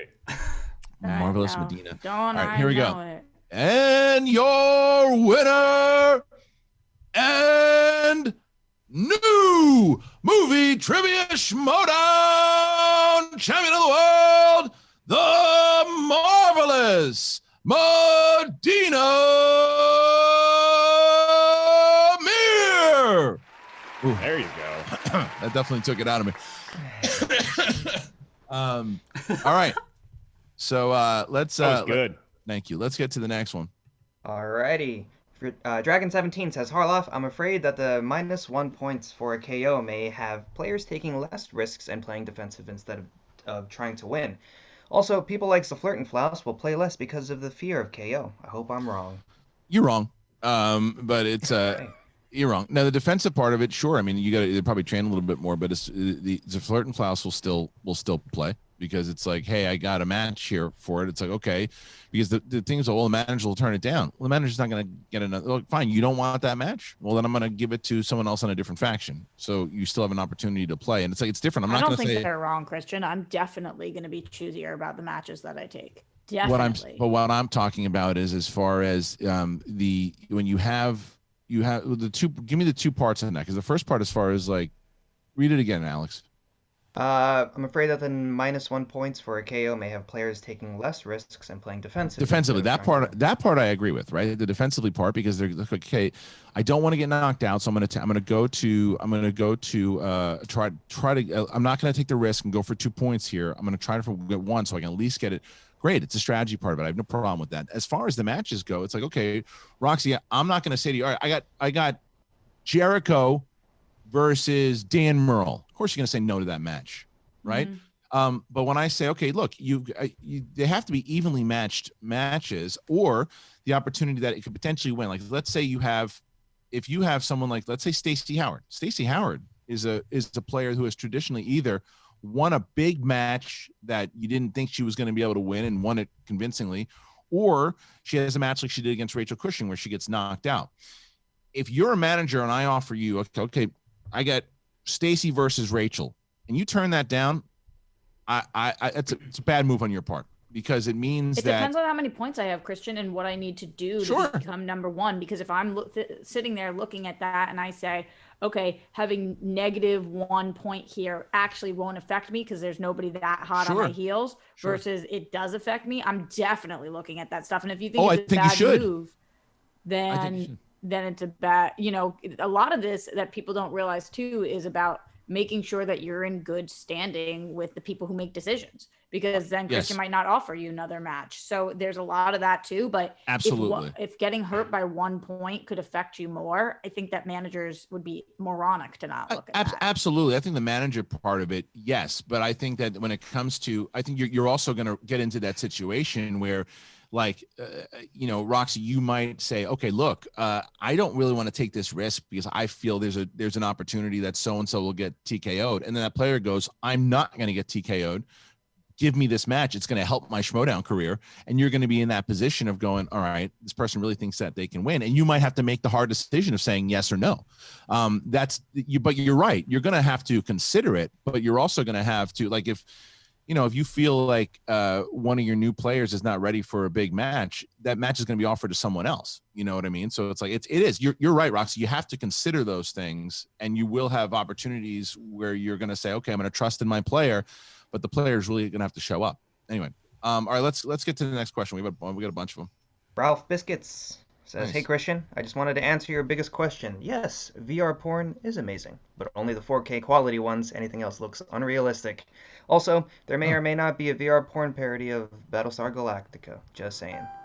Oh, well, there you go. I think VR porn would freak me the fuck out. Like, I don't. Then you feel like you're there. I don't want to be there. I want to be where I am. Well, I think Yeah. I would assume it's going to be probably different for, I mean, unless you want to be in the man's position, Rox, and then, it'd be really weird. I mean, I guess I assume that there's VR for. If women you're too. like me and you're non-committal, can you leave as soon as you're done with VR porn, or do you have to like hang out and smoke a cigarette or something, I think. Yeah, I think you have to like talk to them and do a little pillow talk, or can you just take the headset right off? I think you probably just take it right off. They're not going to be mad at you next time you put it on. Let me tell you, Mark, I think that you should leave this Oh, conversation. you're back. Oh. Yeah, Mark, I think you need to leave this conversation because this is a problem. I think your platypus status would go out the window because once you start asking these questions, as far as wait, so I don't need to do any of this. I don't. You're going to wind up getting. That's going to be my pretzels to you. So I'm going to wind up sending you an Oculus, not the porn. You can find the porn yourself. So yeah. Speaking of quick sidebar, another Jason Galern gem. Yes. This is on the day that the Capitol was stormed, and so people were on Twitter saying, "How do I explain this to my kids?" On that day, he wrote, "How do I explain to my kids what they saw on TV today since I was watching porn?" That's the best. Definitely not offended, Jason but it wasn't that funny. That's good. All right, what's next? All right, Tongue Punch Fartbox says, Buy one, rent one, never see the other again. Movie 43, Jack and Jill, Catwoman. Ooh. Buy one, rent one, never see a movie 43. What's the second one? Jack and Jill. Oof. Man, I'm those are gonna really buy Catwoman. I'm gonna rent Jack and Jill because at least I get to watch Al Pacino ruin his career, and then I'll do kill off. Never watch movie 43 again.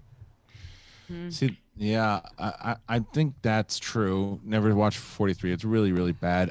There's at least a couple things. The Al Pacino Dunkin' Donuts thing it's all right. We're all buying Catwoman though, right? Well, yeah, I think I have the happily, same. I have the same. happily would buy Jack and Jill as well. I would buy that movie and buy Catwoman both happily, but I would. So I don't know. So you're in the between same. those two. You're in the same. But get rid of 43. All right. What's Yeah, next? of course. All right, 50 Shades of Geek says, Ryan, don't beat yourself up about the mistake you made on your first day with a Schmobot. If that didn't happen, we never would have had Alex's Schmobot voice. That's true. Certainly true. Very true. I don't even think that was a real one. I think Alex just made that up and wrote it and just read it out. So, yeah. No. Yeah. All right. What's next? Chris Jones says, serious props to Ryan for that Watto Smooth Criminal karaoke yesterday. Even though it's only January, that's a SEN highlight for 2021. We need Josh Robert Thompson on the show now to do rap battle with Watto as Jar Jar Freeman. Look, well, he's in the he's in the Schmoedown.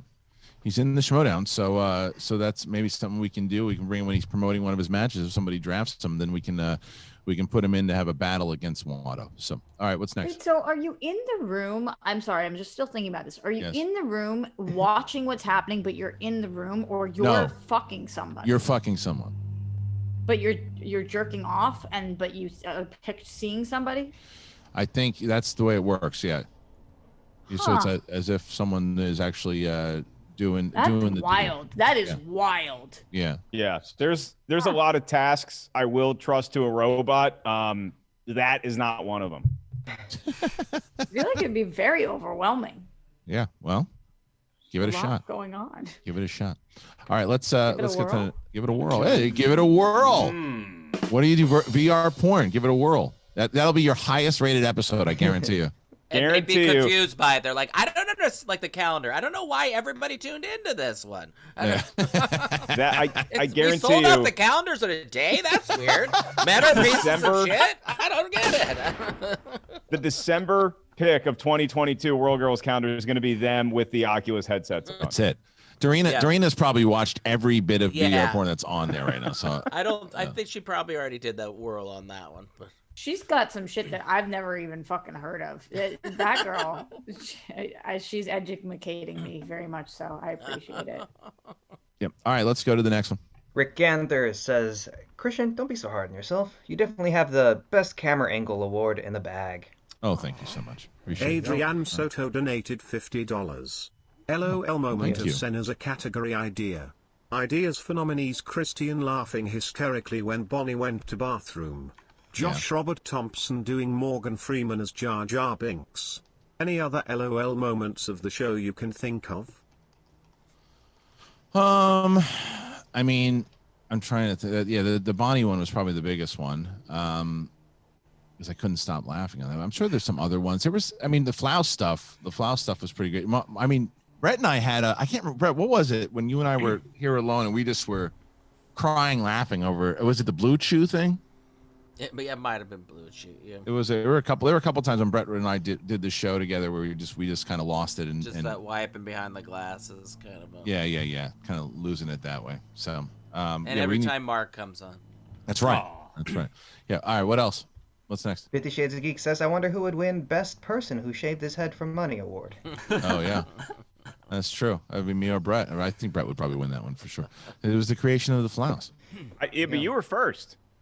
Yeah. I was first. Yeah, but you debuted it. That doesn't mean shit, though. It means mine. I just looked like a crazy lunatic. The Flouse was built into wonderfulness. So. Yeah. All right, what's next? Revive Grasping at Straws says, I know some people on the panel didn't make a top movies of 2020. Kristian, but could 50 the two Shades of schmoes Geek give their... donated $20. I know we're not supposed to donate when Kristian's on the show, but I need the help on the SCHMOEDOWN community. I'm designing a Pokemon fan game based on Israel, and it would mean the world to me if you can join my Patreon. Pokemon Starcross and Crescent. You're not supposed to donate when Kristian's on?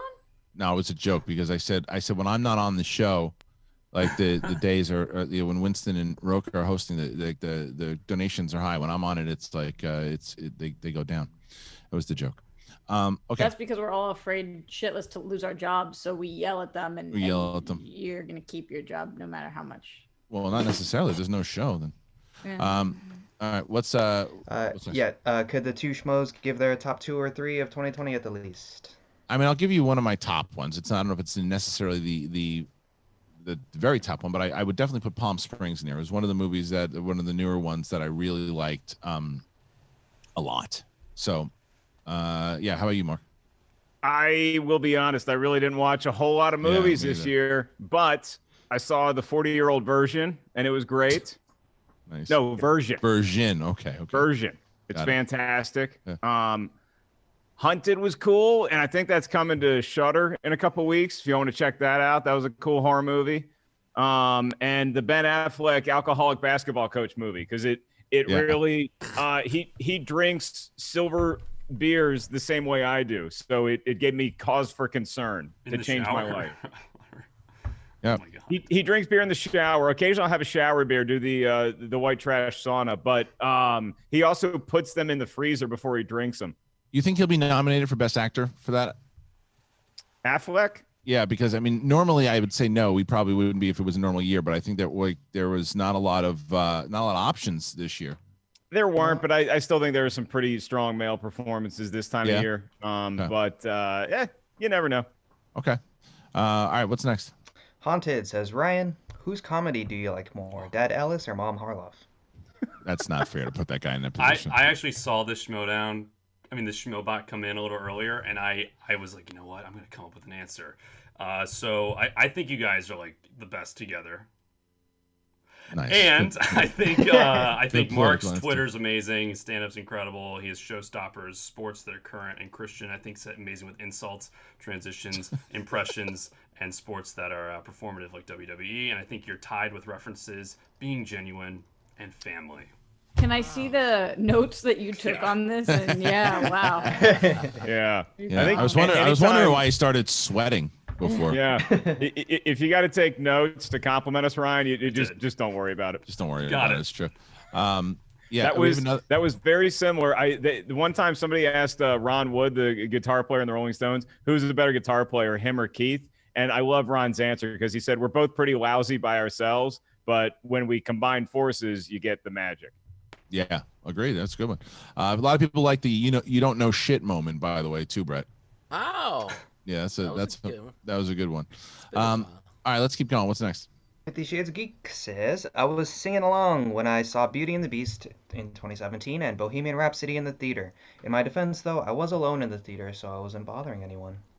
If you're by yourself, yeah. All right. If you're by yourself in a theater during a musical, be Kevin Bacon in the barn in Footloose. Yeah. People really. Hey, Ryan, have you started reading Light of the Jedi? Yeah. People really love this book. I gotta start. This is the most hype around a book I've seen since Lost Stars. I gotta check it out. We literally talked about that on the show today. I did. Yeah, I did say that. No, I know. But I'm talking about more like the details of it, like all He the just like. said he was reading it, and like we had a whole conversation about it. No, he's bringing it back so that now he can tease me for not being able to read. So go ahead, Kristian. Tell me what the Star Wars book is about that I'm missing. I don't know yet. I have to start reading it. I haven't read it yet. You're gonna love it. It takes place years before the Phantom Menace. Like Kristian's gonna read as much as he can before his show premieres tomorrow. I know. And he's gonna let everybody know about that. I know we talked about it. I just wanted to. No, I'm just telling Mark. Can we get an award for best questionable John Rocha quote? Oh God. No. You guys don't even know what it is. Yeah, like no. it's the things he says not here. Yeah, no, I'm good. Use What's some next? plot takes. 50 Shades of Geek also says, Roxy, don't feel so bad. You'll always be in your 20s to me. Oh, there you go. Thank you. All right, keep going. Bella says, Roxy, have you found an apartment yet? And random, but did you ever get to meet the bands your dad managed in person? One of those questions is a lot more fun to answer than the other one. No, I have not found an apartment. I feel like I'm drowning, and if there's an elephant sitting on my chest, I don't know how I'm getting out of bed in the morning. In terms of the bands thing, some of them, when the Doors had a new frontman, or a guy opening for them, this guy named Mike Doman, who actually passed away this week, or 2 weeks ago, unfortunately, who worked with my dad for a really long time. But I got to go backstage with them, and that was pretty cool. And then Did you when see I was the Doors? but when they were with Ian Astbury from The Cult as the lead singer? Exactly, Mark. That's awesome. That's awesome. So that was really cool. And then when I was a baby, like all of them, obviously like Joe Perry and Steven Tyler and all that, as a little child, but I don't remember any of that. And growing up, he was very good friends with the person who was the manager for Pearl Jam too. So there was a lot of different run-ins, but not nearly enough. Only so many stories that I got to hear, but I wish I got even more, but I'm lucky for the ones I had. Are there pictures of you like being held as a baby by like Steven Tyler? That would be dope. I wish. I mean, maybe somewhere. I've been going through old photos, so if I find something, but it would be incredible. Like one day, if I ever get to meet one of them, because it was so before my time, that I will just lose it. Like they were such a huge part of my dad's life. It would be crazy if I got to meet one of them as an adult. It's pretty awesome. As a 30-year-old woman. That's awesome. Yeah, if you can find pictures, that'd be amazing. But as we get about 15 minutes left here, and you guys still putting in your donations, streamlabs.com/theschmoedown. I think what we do is we just have a full conversation about like moments and ideas and things that we can do, and just kind of design the SEN Live awards for like a full show. Because someone else, we also have the Schmoedown the SEN Live cartoons that have come out, and the Charles cartoon was great on the bus with Brett, and Brett's like policeman, and the supermarket thing that we did. Remember the supermarket one? Yes. Oh, We're all insanity. We should go back and like watch some of them and go through, and maybe if you guys, if you guys are able to post some of your favorite moments of the show and certain things that you want nominated in the SEN Live Facebook group, and let's start talking about it there and start to design the show, because I don't want to just kind of throw it out there. I want to have an actual I want to actually have a full-on show that we can do. So put out all the moments that you can, post them in there, and let's keep talking. All right, what's next? All right, I'm jumping over to Super Chat, so make sure to send your Streamlabs in if you want to ask us more questions. Uriel Para says, hey guys, first time donating and I love the show. What are your guys' guilty pleasure movies? Mine are Mortal Kombat, Doom, and Crazy Stupid Love. Crazy Stupid Love is so fucking good. Yeah, it's a good movie. That movie is so good. You know what? I mean, not having anything to do with the question itself, but like but one movie I just watched for the first time that I thought that I watched with my wife the other day was 2 Weeks Notice. You ever see that? No. Who's in it? With Hugh Grant? Yeah, Hugh Grant and Sandra Bullock. It's about as Sandy B? Yeah, it's 2002 is when the movie came out, but it feels about as 90s as you can get. But yeah, it was the first time I had ever seen it, and so anyway, just as you mentioned, Crazy Stupid Love. That was what I thought of. But Bring it on. Bring it on. You and I think saw that in the theater together. Yeah. I love And then that you bought movie. me the DVD for when we would trade goofy movies to each other. Yeah. It makes sense. Big question. Were Kristian and Brett on the clock at California Pizza Kitchen while they were in a theater watching Bring It On? If we were no, but I wouldn't be surprised if I had suggested to do that and Brett told me no. Yeah. Which CPK was it? Santa Monica. It had just opened. Wow. It had just opened. You guys were West Side kids? I mean, we weren't. No, we weren't. I wasn't. I lived by the Beverly Center, or not, or close to it. And yeah, Brett, where were you living at that point? I don't know, like Overland. Overland, but I was working at the CPK in Encino, where my ex at the time was working. Kristian says, I got to get you the hell out of here. Why don't you come work at one closer to your place? But Yes. first, let's take a quick stop and watch Moulin Rouge. That's right. That's right. I did find the supermarket one. Can I share my my screen again? All right, let's see where is it? This is from when the pandemic had just kind of started. Everything was going crazy with the supermarkets, and Brett and I were doing something, and we had the wonderful. Oh wait, you guys can't hear it. Can't hear it. Yeah. Hold on. Here you go. Okay, what? Just tell me what. I need toilet paper. No, just tell me what we have left in the store. I need tissues. I can't do it. Okay, listen. Any more cereal? Your card was declined. You need to write it one more time, please. Milk. I've been working 24 hours a day, 7 days a week. Please. These apples. There's only 2 apples left. And you're trying to return some items. I can't do a return. Pickles. The pickles got bad because you opened them and dumped it. I can't. Any more tangerines? No, we don't have. I already told you we don't have tangerines. Please. Get my lollipop. I've got a line of people waiting here. Could you please? Get this lollipop. we truly lost our minds. We truly lost our minds. And That was before people wore masks to the grocery store, too, I think. Right? I mean, oh, wow. That was when people were flipping out and going and getting a bunch of stuff. Yeah. But they weren't. We did a lot of great ones. So, any more super chats that came in or no? Yeah, so we got Tim Sims saying, closest you'll ever get to VR porn without an Oculus? Play Cyberpunk 2077. Oh. Yeah. Pretty raunchy. Keep going. And, and by the way, the Rorschach Art, who does those absolutely amazing cartoons, he's done quite a few of them.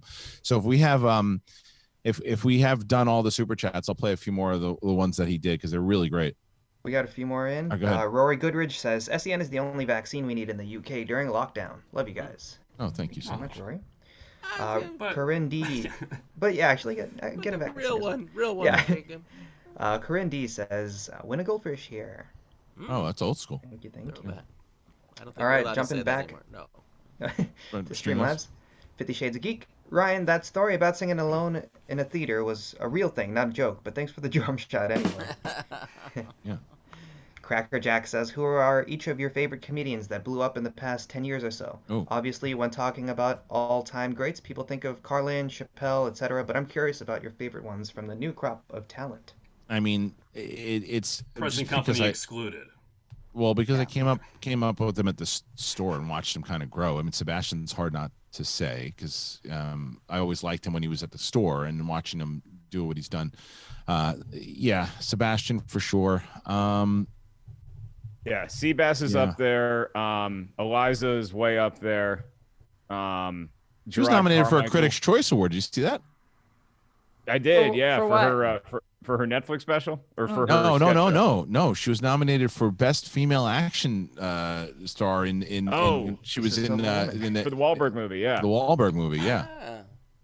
And also shout out to both Danny Fernandez and Kevin Smith who hosted that, which was awesome too.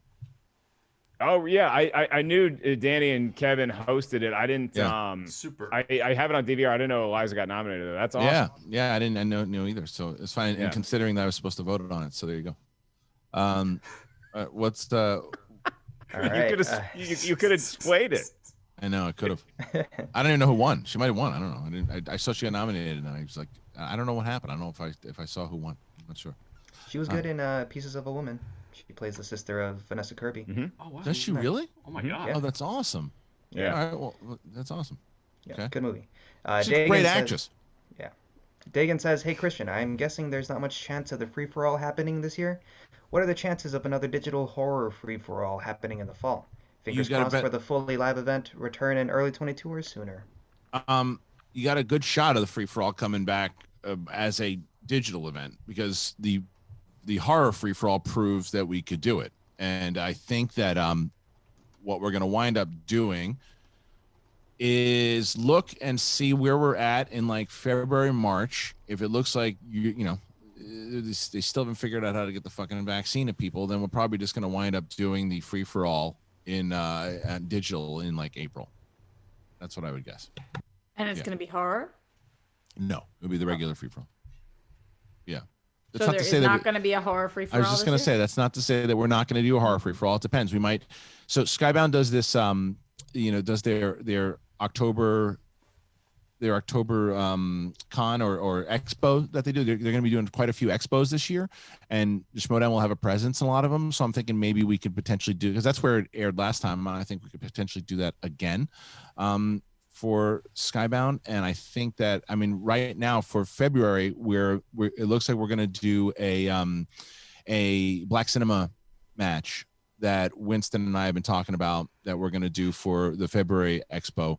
That will it's going to be it'll be fun. So I have my idea who I want to be in the actual match itself, but that's going to happen. So all right, anything else? More. See that guy over there says, "Hello, SEN crew. How about favorite running gag donation? Buckless in Seattle, 50 Shades puns, fake donation amounts, and Bobcat Goldthwait's birthday." Oh, if those are good ones. there's anything I missed, I'm sorry. Those are good ones. Yeah. Is that it? I wish Boba Fett's knee missiles would come back. Best- Mr. Anus says, "I'm not interested in VR porn, but 4D, give me the full experience." There you go. Yeah. All right, next. That's all. That's it. All right, so 4Ds would be too many for me. Let's see. Let me see if I can find some more. Thank you, Roxy. Let's see if we can find some more of these. Come on! I feel like I'm fucking annihilating. I played a drum shot, but I had already stopped sharing audio. Oh, it was amazing. All right, so you ready for another cartoon? This is. The guy really did a great job on these. So let me get it. All right, there it is. Is that it? I hope so. There we go. Okay, I got it. All right, so here is yet another one. You guys can see that, yes? Yes. Okay. Sitting on the bus, now you know. Talking to my friends, now you know. Brett came up to me, bothering me. I said, "Don't bother me." Now you know. Hey there, sir. What you doing on this bus? Nobody's supposed to be on buses right now. Don't worry, I washed my hands, now you know. I got friends, now you know. I got you, now you know. I just really wish you'd put your pants on and get off the goddamn bus again. I got a lot of pants on that just cut off shorts, now you know. On the bus, now you know. I sanitize my legs, I sanitize my calves, I sanitize you, now you know. You're starting to scare me. I'm gonna call the cops. Please get off the bus, sir. Please, please, please. I'm gonna jump on the back of the bus and let you know that you're my good old friend. Now you know. Sitting on the bus, now you know. All right, so once again, Diesel Time. Props to Diesel Time for that one. Why is there a pepper on my I don't know. He gave me a. Where is it? I'm gonna try to. Oops. Music's so loud. Is a little out. I'm gonna see if I can find. I'm gonna see if I can find another one that he did. He did so many of these. There were so many good ones, and I want to give him. Pretty great. They're great, and he does a really great. Which one is this? I don't know which one this is. Let's try this one. There's this. All right. Oh yeah. It's one thing that came out, and I said, "Hey, you need I got a phone call." And I said, "What do you want me to do, Mr. President? What do you want me to do?" He said, "Don't let him out." The only thing that I would hear when we got really cold and I had him in the basement, he would scream out, "Put on the heat! Put on the heat!" So I said, well, Fauci's getting upset over here. So I went downstairs and I listened and I heard it again. Put on the heat! Put on the heat! All right, so I put on the fucking heat. Does that have anything to do with the fucking vaccine? I don't know, but it's a shirt. Oop. Yeah. So.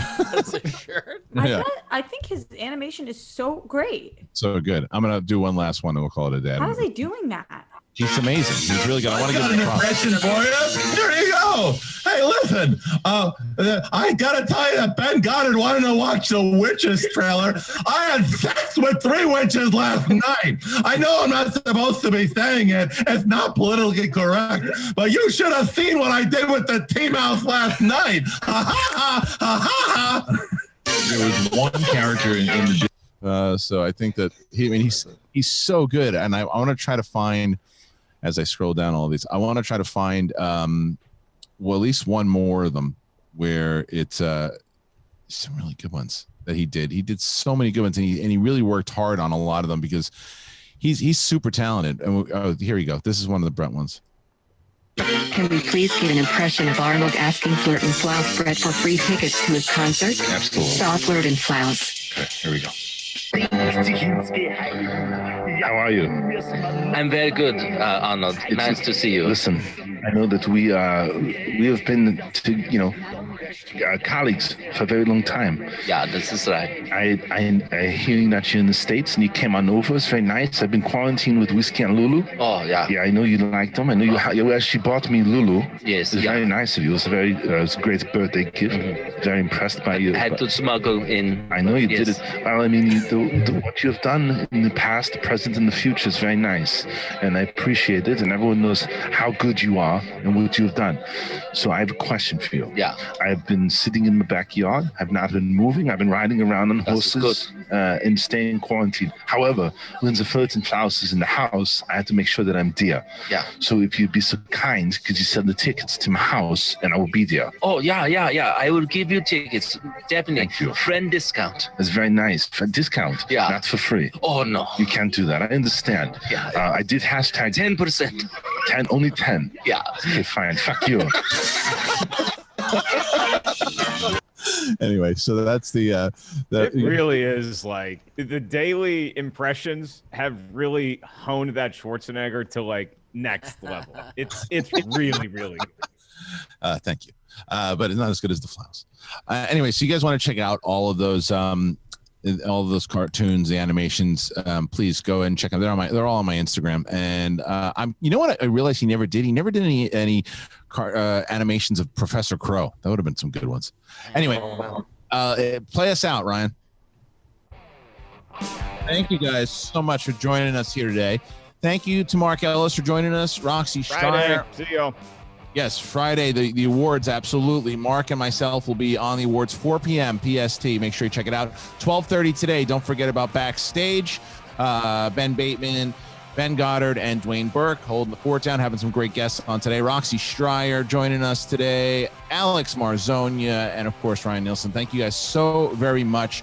And we'll see you guys tomorrow. Peace out.